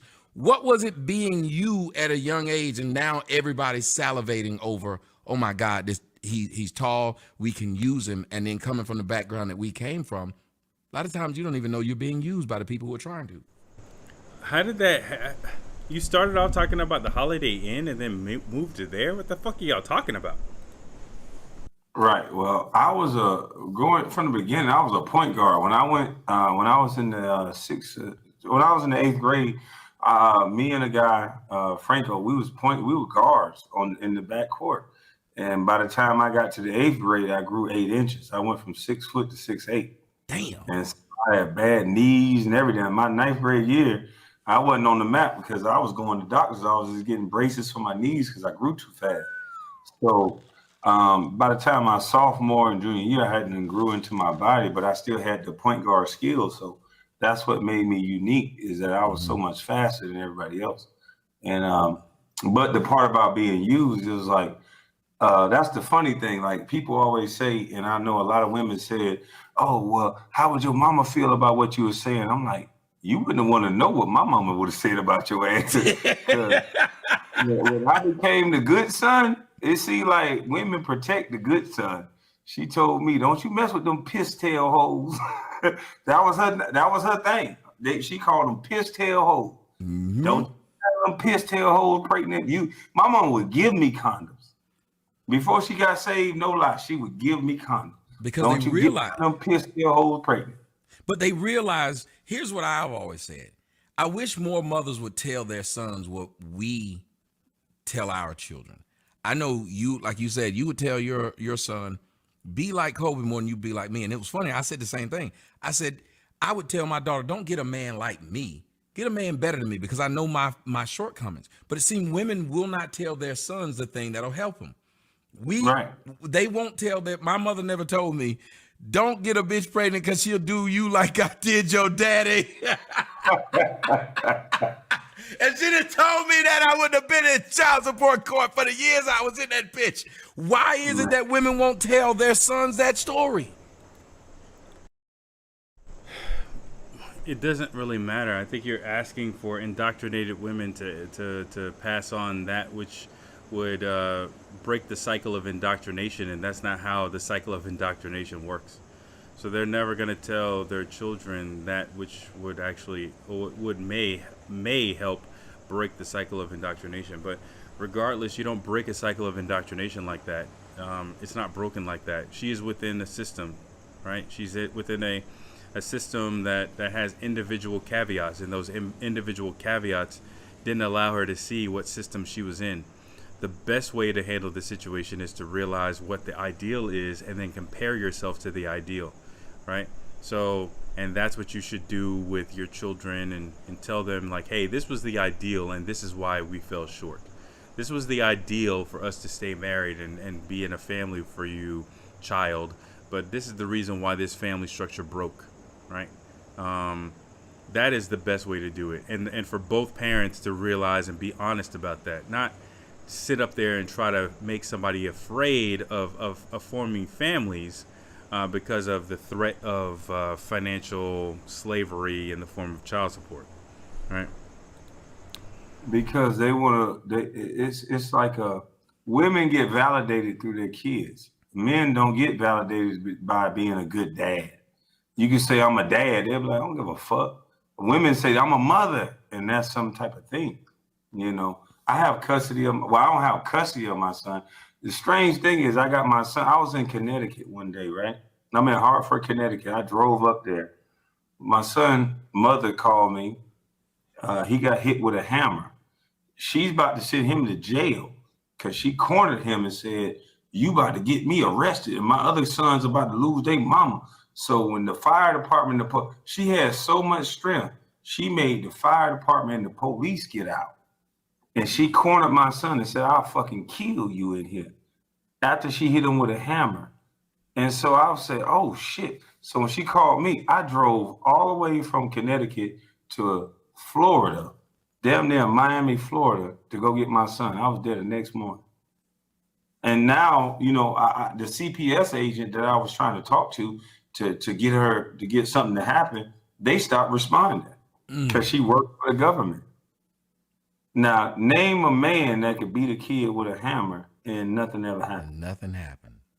My son go through it right now. He'd be like, "Man, I don't want to talk to her." He said put her on the block list, and she'd be like, "Why won't you? You keep telling him to do this." I'm like, "I'm not telling him to do this. I'm trying to get him to talk to you, but every time he talked to you, you cursing him out, making it seem like it's his fault. You hit him."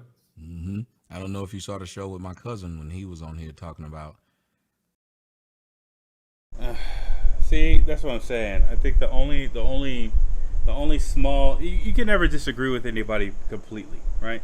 So I think the only small area where there's an agreement between me and him is on fatherhood matters, like individual fatherhood matters. So in that situation, yeah, it is kind of fucked up, right? If she is abusing his child and he had to go get her, and then, you know, even as a celebrity, even with the person with the more money in the situation, he's still not able to get his child. That's problematic, right? I've already gone over the sources for that, the reasons why that occurred, the reason why that is the case. I've already done that, but it's kind of problematic. So whatever, we'll let it continue. How he married this woman. Woman took his house. Woman took half his shit, got his kids, and then he ended up having to wait like 3 years before he could actually get them back. During that 3 years, this woman lost the house, had the kids living in a trailer, had both of them failing school. And like he said, when he got them, they wanted to come. They told the agents, "I want to go stay with my dad." But these women are able to get along. He should not have had to wait 3 years of you seeing the fuck shit that they doing. The system is against men. We know why. My question to you is, why won't men stand up and hold on one second. Hold on one second. Yeah. It's not against men. It's against black men, right? It's not against men. It affects white men at the periphery. It affects other men of other races at the periphery, but it's designed for black men, right? And they just have to make sure it applies to other people so that it hits everybody the same way. But I'm getting tired. Ladies and gentlemen, if you guys are liking the show, please do me a favor and click that like button, click that share, tell people what's going on. This is the show where celebrities go to let go. We are back on our 2013 and 14, and that's where we're going to stay, but we still have fun with the other people. If you guys would like to do a favor and hit that Cash App, it's up in the corner. It's at 365. We have 3.6 million people watching right now. If you feel it's necessary, hit that Cash App. 3.6 million hitting it for $1. Man, it'd be a nice haul for the show, man. And I'd like to thank Kwame Brown for joining us right here. If you don't know him, look him up. You see how humble the man is. And that, to me, is a hard thing for a person to do that has achieved what he's achieved at this level in life. To still be humble is amazing to me, because a lot of brothers would not be as humble. He's not humble. He's just branded himself as such. Just keep it rolling. as this young man is, and he's back on the show right now. But when it comes to us men, why is it we won't stick together? You see people like Chris Brown dealing with this shit, Tyrese dealing with this shit. Almost all of us are dealing with it, but none of us do what women do. Women get together, they lobby, they get on shows, and they talk about it. But us men, only time we talk about it is at the damn barbershop. Because we was raised by our mama that was gonna make us different than every other guy that did them wrong. And so they keep trying to think that they can bash every other man and they can talk about every other situation, but my son ain't gonna do that. But then they don't realize that the shit that you're doing to your son, you gonna make him worse than everybody. But us men, we don't stick together. We don't come out and say anything for each other. We'll watch a man get dragged. We'll You watch can't. Nas. Like I say, you when a guy get, like when I was in that state of mind and my mom was living, like I never would say something like I'm saying now because it would feel like I'm hurting my mama. And so you can't do that. I'm trying to be the man that my mama didn't get right with. So if you gonna hurt your mama, you're not gonna do that, right? You know, you're not gonna do that. You ain't gonna hurt mama. I used to punch a motherfucker in the face before. If you said your mama, I'm ready to go. You know, a lot of these dudes are like that because it's like that's all we got. They saw what they really saw with them coaches coming over. So when you say your mama, they never know what you really gonna say. It's like, nigga, what? And you never know if they gonna say, I like your mama glasses. You still will get mad. Nigga, why the fuck you like my mama glasses? Like, you know, that's just the way it is. Yo, because it's crazy that mama. Yeah, it's crazy that we are, and you're right about that. I say you never see a schoolyard fight over your daddy. No, you started sentence off your daddy. That schoolyard fight ain't taking place. But like you said, I've been saying that the thought is somebody will sit up there and say, your mama a hoe. You will whoop that nigga ass, and you got 9 brothers, and all 9 of them about different niggas. And you still you still be like, how dare you call my mama a hoe? Your mama done, what? Your mama done sucked this nigga dick. You still say you. The irony that they're having this conversation, considering their current blow up is about Tommy Sotomayor talking bad or calling his mom a bitch, is not lost on me. But I don't go into the whole mama shit. I try to go over that type of shit. Like I said, I don't talk about nobody's mom because I don't want nobody talking about mine. So I'm just trying to breeze through this. You can't call my mama no hoe. Yeah, all right. But I'm glad you said that because I never thought about it that way. Of we can't go against that because it's almost like we're going against the women. Is that why you believe the women say to us every time we do step out and say something like you or me, they say, but your mama black? They don't have a real argument against it except your mama black. That's what it is. And that's why you never hear them say your daddy black, your son. Like I told a girl, and I said it in my life, your son black. You saying all these things and you got all these. That's what lets you know what I'm saying is right, is that they're going to try to train their son. They think in their mind, my son is not going to be like the rest of them. Mm-hmm. And your son is going to be exactly like the rest of them. The way that you address this is by the other side of the argument.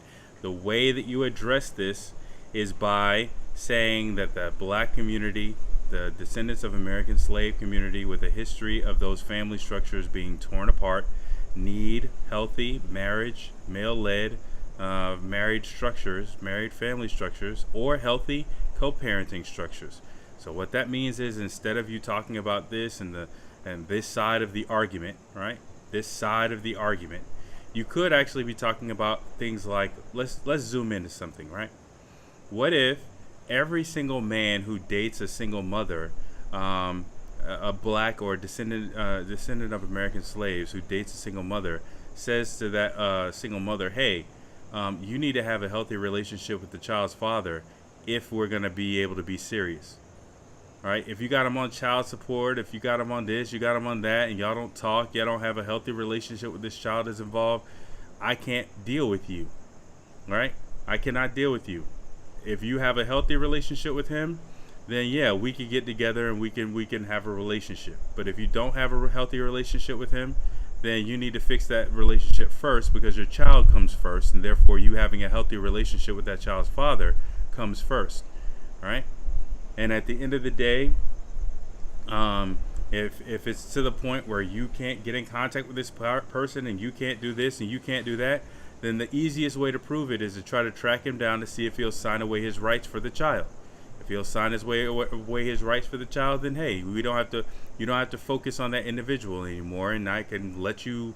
I could see you as a just same way I would a woman who is not, who has no children at all. I'll treat you the exact same way, right? But that's a better way of actually having that conversation, of coming into the situation and saying, hey, I'm going to be a force for fixing the issue. But even that conversation, you can only establish that code, that on code behavior. You can only establish that by arguing the other side of it, not arguing, well, men should have rights to abandon their child too. No, it should be black men specifically should be encouraged to be able to be in their child's life, and policies that discourage that father from being in the child's life should not apply, or should be thought of differently in the black community. They should be seen as tools of white supremacy, not tools of male oppression, right? But you can't have that framing if on the other side of that coin you're trying to live the celebrity high life and absolve yourself of any sort of responsibility in the process. He gonna think for a while that he gonna help mama and he gonna do this until he grows up, until he has a child by a woman, until she start playing games with his child and not letting him see his child. When those real man issues come up, he's gonna understand that you set him up for failure. Boy, Kwame, I don't want to take too much of your time. We need to do like a part 2, part 3. I'm real serious. I need to get you down here and take you to starters and let you shoot them big boy guns that I got. I want to see if you can handle them 50 AEs and that SW50 500. But when you first decided to say the things that you're saying, were you afraid of what might happen? Who might have a problem? And if you were, what got you over that fear? I was absolutely afraid of that. I wasn't gonna say nothing. I was never gonna say nothing. You know, I'm just like every other person with a job. I can't hear you. No, I was talking to my daughter. She wanted me to go get something. I got mine too. Mine's over here, man. I don't know if you noticed, but earlier today I was up here doing a show and forgot to get her from school. She was sitting on the curb. So she coming down here and asking, "You gonna come tuck me in, Daddy?" I said, "I'll be up there in a minute." Nah, but like I was saying, like I was afraid just like anybody else. Anybody with a job. That's the only thing they control us by is fear. Mm-hmm. All these men, they think exactly the same way you do. They just can't say it. That's why you are the most watched guy, is because you can say. Saying things bluntly is not the same as saying something effectively. It took a long amount. It took very, very, very. It took a very long time for me to get to the point where I could even formulate those words. Saying something bluntly is not always saying something effectively, right? Just because you just rapidly blurted out some shit doesn't mean that you said it the proper way, or said it the way that that's gonna actually get shit done. So just keep that in mind. Things that a rapper, a celebrity, anybody, they can't say it because the revenue stream will get cut off. Yep. And you know, it's just me. I don't work for nobody, so I can say what the fuck I want to say. So it is what it is, and I'm not trying to get a job with nobody. You know, so I can say whatever the fuck I want to say, and the truth is the truth. And you know, it is what it is. Us black folks, and I'm gonna see if you can leave me with this one as a person who said I'm in that position. Why do you think not enough black men seem to want to get to a place where we say, I got enough money to say fuck you? Because we're all dependent upon something else. So we have to watch our words. We're afraid to say something because our baby mama might see it and take our kid from us. Like, people look at me and they're like, well, you can see your kid whenever you want to. I say, I pay enough bills. Well, I'm not going to have her sitting up here telling me what the fuck I can't say. But it's like, to have that mentality as a black man, you're a chauvinist. Like, there's something wrong for us to be that confident in ourselves, to be able to say what you say, and then go lay in the bed with your girl afterwards. And she'd be like, yeah, Kwame, I saw your live. What you think, baby? While you laying there asking her what you think, because I'm not afraid to be who I am and I can still be with you. Why do you think most of us men don't try to say, my job is to work to where I can say what I want and I can be who I want, not be who you want me to be? Because they have a woman in their ear the whole time telling them what they can't do. And my situation, my whole family told me what I couldn't do. When I said I was going to the NBA, my own cousins, my own uncles told That is not the situation. At the end of the day, what you have is, how do I put this? Let me back up. Let me back up. Let me back up. Let me do this. Do it like this. told me I wasn't gonna make it. And I can be who I want, not be who you want me to be. Okay, so he is generally talking about fuck you money and being able to have fuck you money and being able to speak openly and freely while having fuck you money. And I think that he's being a little bit disingenuous here because being able to call for a black Holocaust is not indicative of fuck you money. It's not a goal of fuck you money. Saying black people are stupid as a group is not a jewel of having fuck you money. So I think he's conflating having the freedom to denigrate black people without any sort of care or consequence, and the money that he gets associated with doing so, with some sort of the goal of black people in general. See, the minds of a celebrity, I'm realizing, is very vacuous and very twisted, right? He somehow believes that, hey guys, me being able to say whatever I want to say is somehow a good thing. Y'all should want to do the exact same thing. But Tommy, you're saying stupid shit about black people. You're actually calling for a black Holocaust. You're doing all sorts of stupid shit. You're calling black women bitches and this, that, and the third. You're carrying on a narrative that's going to have us spinning in circles and not progressing. There's a way for you to do it in the right way by bringing in racism, by bringing in white supremacy, by contextualizing things in that manner. You can actually be a lot more effective. You may not get as much money, but socially you would be a lot more effective in the messaging. Oh, but no. I want to be able to say fuck niggers and get paid while doing that. Now that's the American dream. No, that's just America. That's just normal. You getting paid to be able to down us is a normal job. It's called an overseer, right?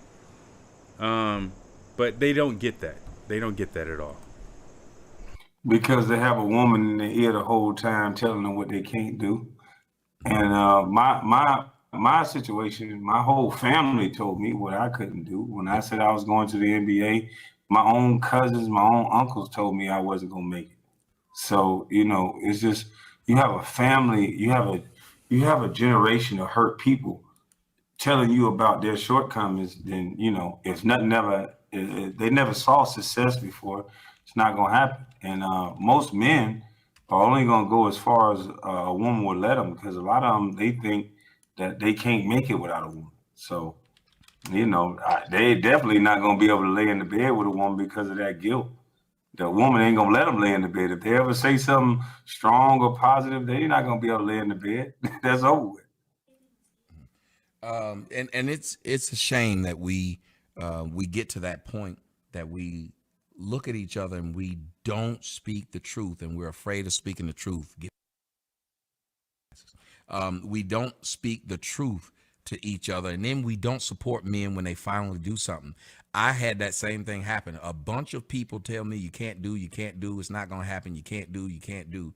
And what was really fucked up was after I was told, they came back. yeah, like it was like, okay, you told me I couldn't do it. I did it. I survived. I made it. Now the same person who told me, nah, it ain't gonna work, They need you. they you want something. What hurt me is that in my mind, and I don't know if you had it, in my mind, because I was raised by a single mother and I was raised around a bunch of women. It was 13 of us in a 3-bedroom, and all a bunch of children and women. There was not a dude anywhere in sight. I still felt obligated, like Philip Buchanan said. Because I asked him, I said, after she gave you that bill, did you pay that $1 million? Do you know? He said, yeah. Out of that obligation. Did you get to that point? How did you get past it? Or did you ever have that obligation where you knew the person who's asking you for something, wasn't even a supporter, but you feel like if you don't do it, they're going to look at you as a bad person, so you did it anyway. Did you go through that stage? Oh yeah, I got past it in 2009 after my mama passed away, and nobody called me on Thanksgiving. Nobody called me on Christmas. You know, my mom used to come up and cook for me all the time. That was like my special time. She would always be with all them. I pay for everything. I pay for our house. I pay for all eight houses, they whatever. And so during Thanksgiving and Christmas, she would come up and cook. And I remember the first Thanksgiving after she died, nobody called me. And I was like, damn, like, what the fuck? Like, you can't even give me a call. And so that's when I realized I had to get over it. I'm like, my guilt is over with. Like, I don't give a fuck no more. If y'all go to jail, if y'all go, it's over with. Yep. You on your own. And So again, he's in his compassionless stage. When it comes down to that, man, you just got to get over that. You have to get over that shit. You have to get over that shit. You got to get over that shit, right? Hey, and I'm not talking from a standpoint of shit that I don't have to get over my goddamn self. There's some shit I got to get over my goddamn self. Not like I'm not just talking to you, I'm talking to myself too. But you got to get over that shit. You know what I'm saying? You have to understand that, you know, maybe you didn't have a relationship with these people. Maybe your relationship was only based on money. Maybe you actually need to formulate a real relationship with those individuals. Maybe you need to take a little bit more of a responsibility associated with that fucked up relationship. Maybe you were a part of it. You know, maybe make a list of the 5 people who you thought was going to call you, who would have meant a lot to you if they did call you, and they didn't call you. And maybe you need to evaluate those relationships to see whether or not they were based on money or whether or not they actually had some sort of genuine, you know, stuff to it. But again, you need to understand that you have to contextualize it with racism and white supremacy. Racism and white supremacy has a plan for all y'all to be broke. Racism and white supremacy didn't plan for even you to have money until you actually turned 6'11". It was gonna have you broke right along with them. So you have to sort of put things in the proper perspective, my friend. And I use the word friend very, very loosely. And it's sad that situation like that. My grandmother was And sarcastically. my rock who said, if they didn't help you get there, then you don't have to take them with you. Mm-hmm. And it was something as simple as that. I remember she was like, hell. See, what we're talking about is the ethos mantra of the elite, right? So this is the reason why we don't get ahead as a people, is because we have celebrities in certain platforms, they, within their in crowd, they sort of justify leaving other people behind. They sort of justify their selfishness and their abandonment of the issues. They sort of justify all of that.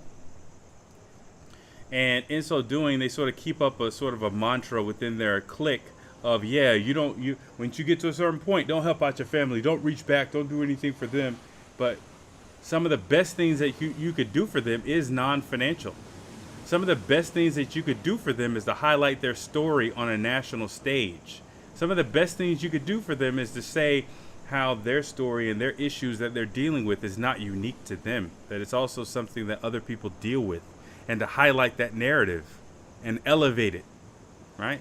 That's some of the easiest things you could do for them, and some of the best things you could do for them, because with that you can have institutional or systemic change that could also affect them, but also everybody else, right?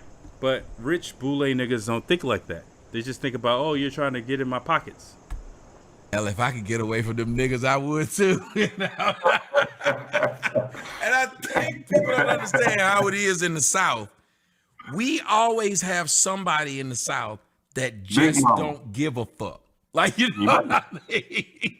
Yeah, that's why I said in my video, like, niggas, we don't get outraged for real. Like, we always had that big mama. We always had that drunk uncle. We always had somebody that got that pass to set you straight. Yep. And they told you the unadulterated truth, whether you liked it or not. They told you the truth and you received it. Mm-hmm. And you might not have received it in the beginning. You might want to swing on that uncle. but somebody checked you like, oh, wait a minute, that's Uncle Bob, motherfucker. You know he just telling you because he loved, and that's that. But now it's like we've gotten so battered and bruised, and we want to me, it's like we want to show out in front of white people because we know what really go on. We want to show out in front of white folk. But we know what's really going on. We know all these girls being raped by their uncle, their brother, they whatever. This narrative is meandering all over the place, man. They started off with what? What did they initially start off with here? Started off with, oh yeah, the family members who didn't call him on Thanksgiving, and now we're over to this. This is just crazy, man. They need to be focused. Whatever. We know that, but we don't want to address real issues. Like we would rather deflect and talk about Trump. We would rather deflect and talk about this and all this other stuff that don't have nothing to do with nothing. We have the power to change everything. All you gotta do is stop buying Jordans and stop having babies, and you'll change a lot. Amen. And them weaves, them damn weaves. Them damn weaves. That's the same. That's another thing. Sorry about that. The weaves too. Man, that's a lot of money that's being wasted that we got.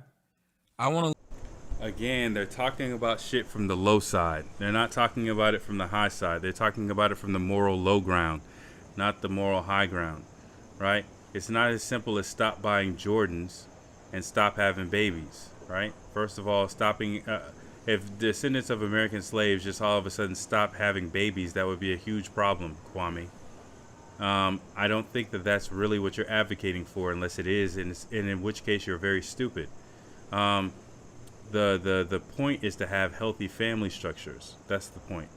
That's the point, right? Jordans is not really. So we should stop buying Jordans, but we should also buy LeVar Ball shoes, since you were praising his business model. Like, you're just. Yeah, Jordans, you shouldn't be buying Jordans because Jordan is a horrible person, in my opinion, and his shoes are shit.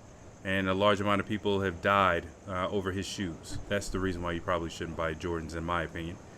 But that's not as simplistic as what we need to do. This is do-for-selferism on ESE, right?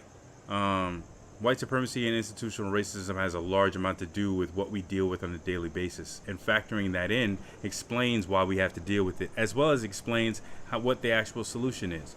But you can't bring that up, especially if you hang in a large amount of 1%er circles with a whole bunch of white people who make money off of black pain, right? If one of the people who you go to dinner with possibly has a huge investment in a for-profit prison, you're not really having those types of conversations if you want to still keep on being invited to the dinner party. So there's that. I'll leave it on this note. You said something that was really deep in the video. I addressed this before, and a lot of men have probably never thought about it. You said a lot of these brothers are willing to kill each other, fight each other, go off on each other really quick. Not because they hate each other, but because they typically hate their living circumstances where they are being battered and beaten down by some woman. Elaborate on that. Well, that's been happening to me my whole life. You know, I've always been me. I've always been different. And for whatever reason, women like different. They like somebody who's comfortable in their own skin. I remember when I went to my visit to the University of Florida, I broke my hand. He asked about women beating down men, and he's talking about how women have been all on his jock. What kind of question is this?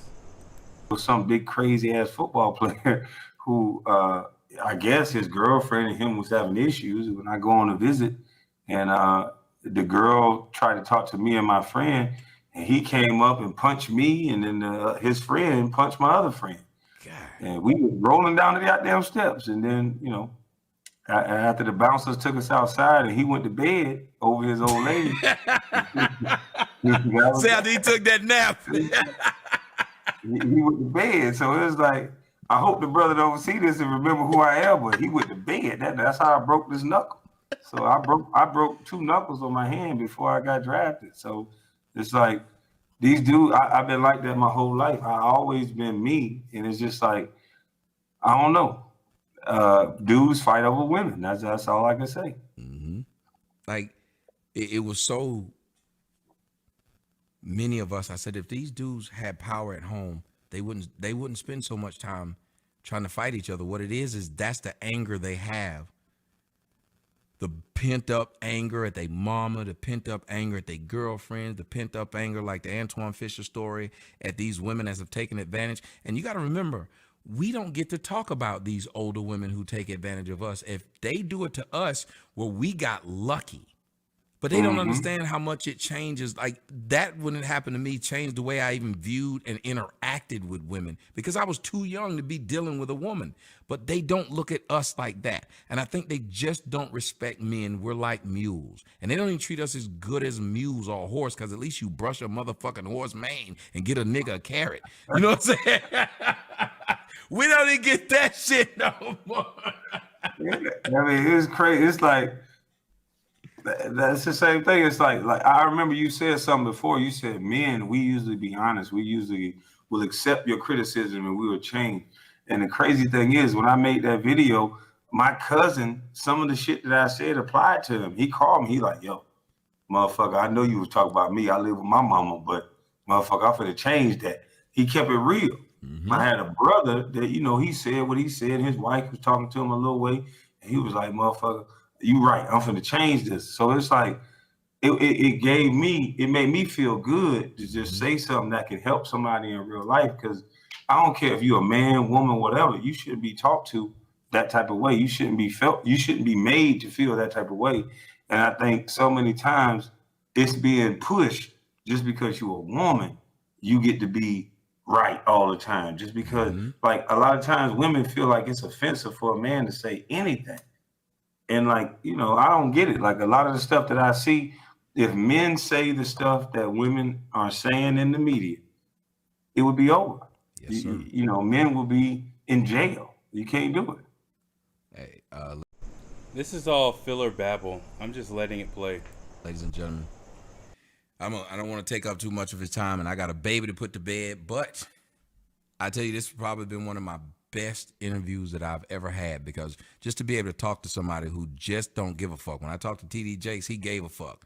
When I talk, a lot of these people I talked to, they gave a fuck. They tried not to. Like me and DL Hughley was real close until the woke shit came, and I understood he gotta eat. Me and Chris Brown was the same thing. We didn't really fall out. It's just I understood he couldn't follow me down the path in which I was going because he has shit he's got to do.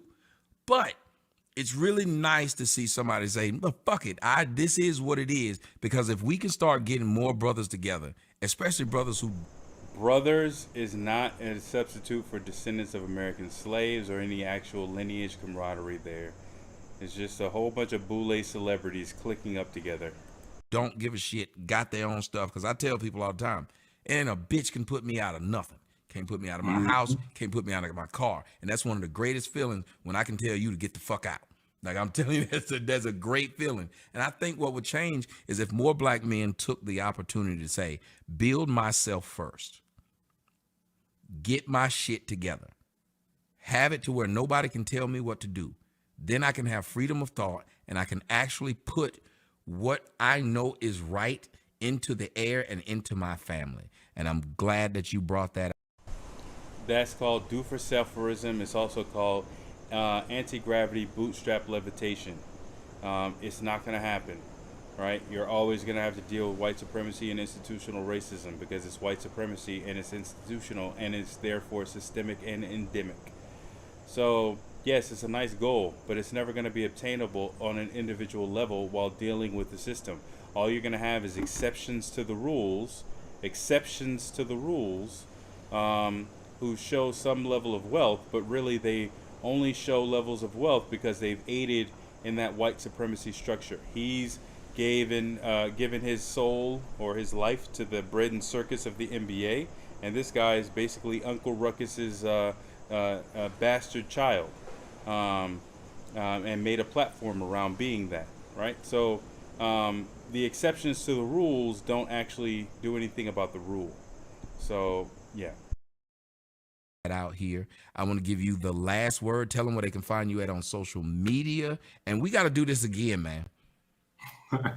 Well, shit, I guess you can find me on Kwame Brown Bus Life. That's my YouTube channel that I never really used.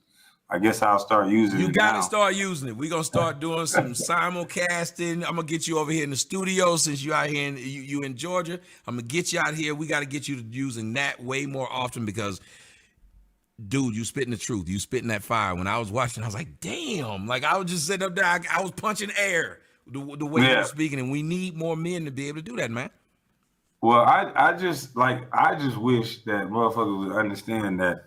Like I said something in the video about the educated people. Like I know they're gonna get their little outrage and all that other stuff with a couple things I said, but it's like the educated people is just like it's almost like they're using people because they make too much money off of them. Because my thing is that if you're an educated person, then there's a couple things you can tell people that will directly affect their life without a degree. Don't have kids out of wedlock. Like I listen to Larry Elder. I definitely listen to you. I listen to Larry Elder. I listen to Willie Williams. I listen to a lot of other people that influenced me in the way that I'm thinking. And some of the stuff I was already thinking this way. Mm-hmm. But Larry Elder and Larry Elder break things down to numbers. And like you can see the numbers. There's no way you can't hide behind it. The numbers say if you don't have kids out of wedlock, if you don't do certain things, you get an education, you get a job, you don't have to go to college to be successful. Yep. And that's the number one thing they're telling people. So it's like, it's a lot of. If you get an education, you get a job. It's all conservative babble, right? That ignores white supremacy's roles and all these things. He's just spouting off bullshit. But the most important thing that he said is that Tommy Sotomayor is a key factor, a key elder in his manner of thinking. One of many, but one of the reasons why he thinks the way he thinks. So just keep that in mind as you hear him in his fake babble and fake argument with his brother, Tommy Sotomayor. To me, it's a lot of frustrated people. It's a lot of people that are just not living their best life because they're trying to live it the way somebody else told them to live it. Mm-hmm. And me, I just always lived it the way I wanted to live it. Yes, like someone said, somebody in the comment section said they think numbers are racist. No. Numbers are racist. And the liberals have sold it to them that way. That's why I can't be a liberal. The liberals treat black people like they're dummies, and they will tell them, "Oh, don't pay attention to those stats." When the stats show the number one cause of poverty in the United States is kids out of wedlock at a young age. It literally is the number one cause of poverty. If you just stop that one damn thing, you won't have to worry about being impoverished because the only nigga you got to feed is you. The only person you got to clothe is you. The only person you got to house is you. And it's easier for you to live off minimum wage. But then you got somebody saying, well, we can't live off minimum wage. Hell no, because you got 3 kids. You shouldn't be in minimum. See, that's what I'm saying. That's what I'm saying. Once again, attacking it from the wrong side. Wage at that point, but we don't want to talk about that because the numbers are racist. So you said they can find you on YouTube at Kwame Brown Bust Life. Where can they find you on Facebook? And do you have Instagram? Because you got to be getting at these thoughts, man. That's just what I do have Instagram. It's Quan Low, KWAN_LOW. That's my Instagram. And it's open for you. But now I don't got no fucking job. I don't work for nobody. So I have to get a hotel room so you niggas don't know where I'm at. As I do, I let them shoot the wall. But it's messed up. They put my address out there and everything. There's Rambo Jr. up in here. Yeah, because like I said, I've been waiting on some people to show up too. But okay, I'm concluding this. I can't anymore. I'm hungry. And I think I've fully gone through this as much as I possibly can. Like, I don't think I'm going to be making any more Kwame Brown videos because I think in the exhaustive critiques I've given, I think I have a very good understanding of who this person is and what it means to be a celebrity and what personal issues he's dealing with and why those personal issues makes him the exact wrong person to be speaking on the large amount of these issues. It also is exposed to me the hanger-ons, the people who are trying to nut hang like thought crimes. And I'm thoroughly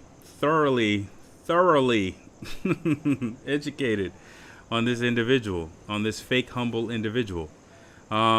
And anybody who decides to take out time to listen through my videos and listen through my critiques, they'll find out that information as well. I want you to take a look at that cackling smile on Tony Sotomayor's face, and I want you to look at that big grin and big smile on Kwame Brown's face, and I want you to understand that these individuals are comrades, right? Regardless of what you hear in the news media or in the media or whatever they say, they're just trying to ride that wave together. Kwame's on one side of the wave, Tommy's on the other side of the wave, but in the background they could possibly be just chatting it up, having a good old time with no problems. All right? And to have no problems with Tommy Sotomayor, the guy who basically advocates for Black Holocaust, is a problem. Right? And it's funny how he named off so many celebrities that's been on his platform, even though he's spouting that type of shit. It's funny. It's almost like all these black celebrities who buy into do-for-selferism also buy into abandoning the lower class black people who don't have money. So at the end of the day, I'm done. I'm finished. I'm through. I've handled everything I could possibly handle. Everything that's gonna happen from this point forward is just gonna be a repeat and a retread of the exact same shit over and over again. So yeah, I have nothing else to say. So what I am gonna do is I'm gonna do something that's probably gonna get this video, what you call it, but I'm gonna play it anyway so that somebody else can see my work. And yeah, I'm out.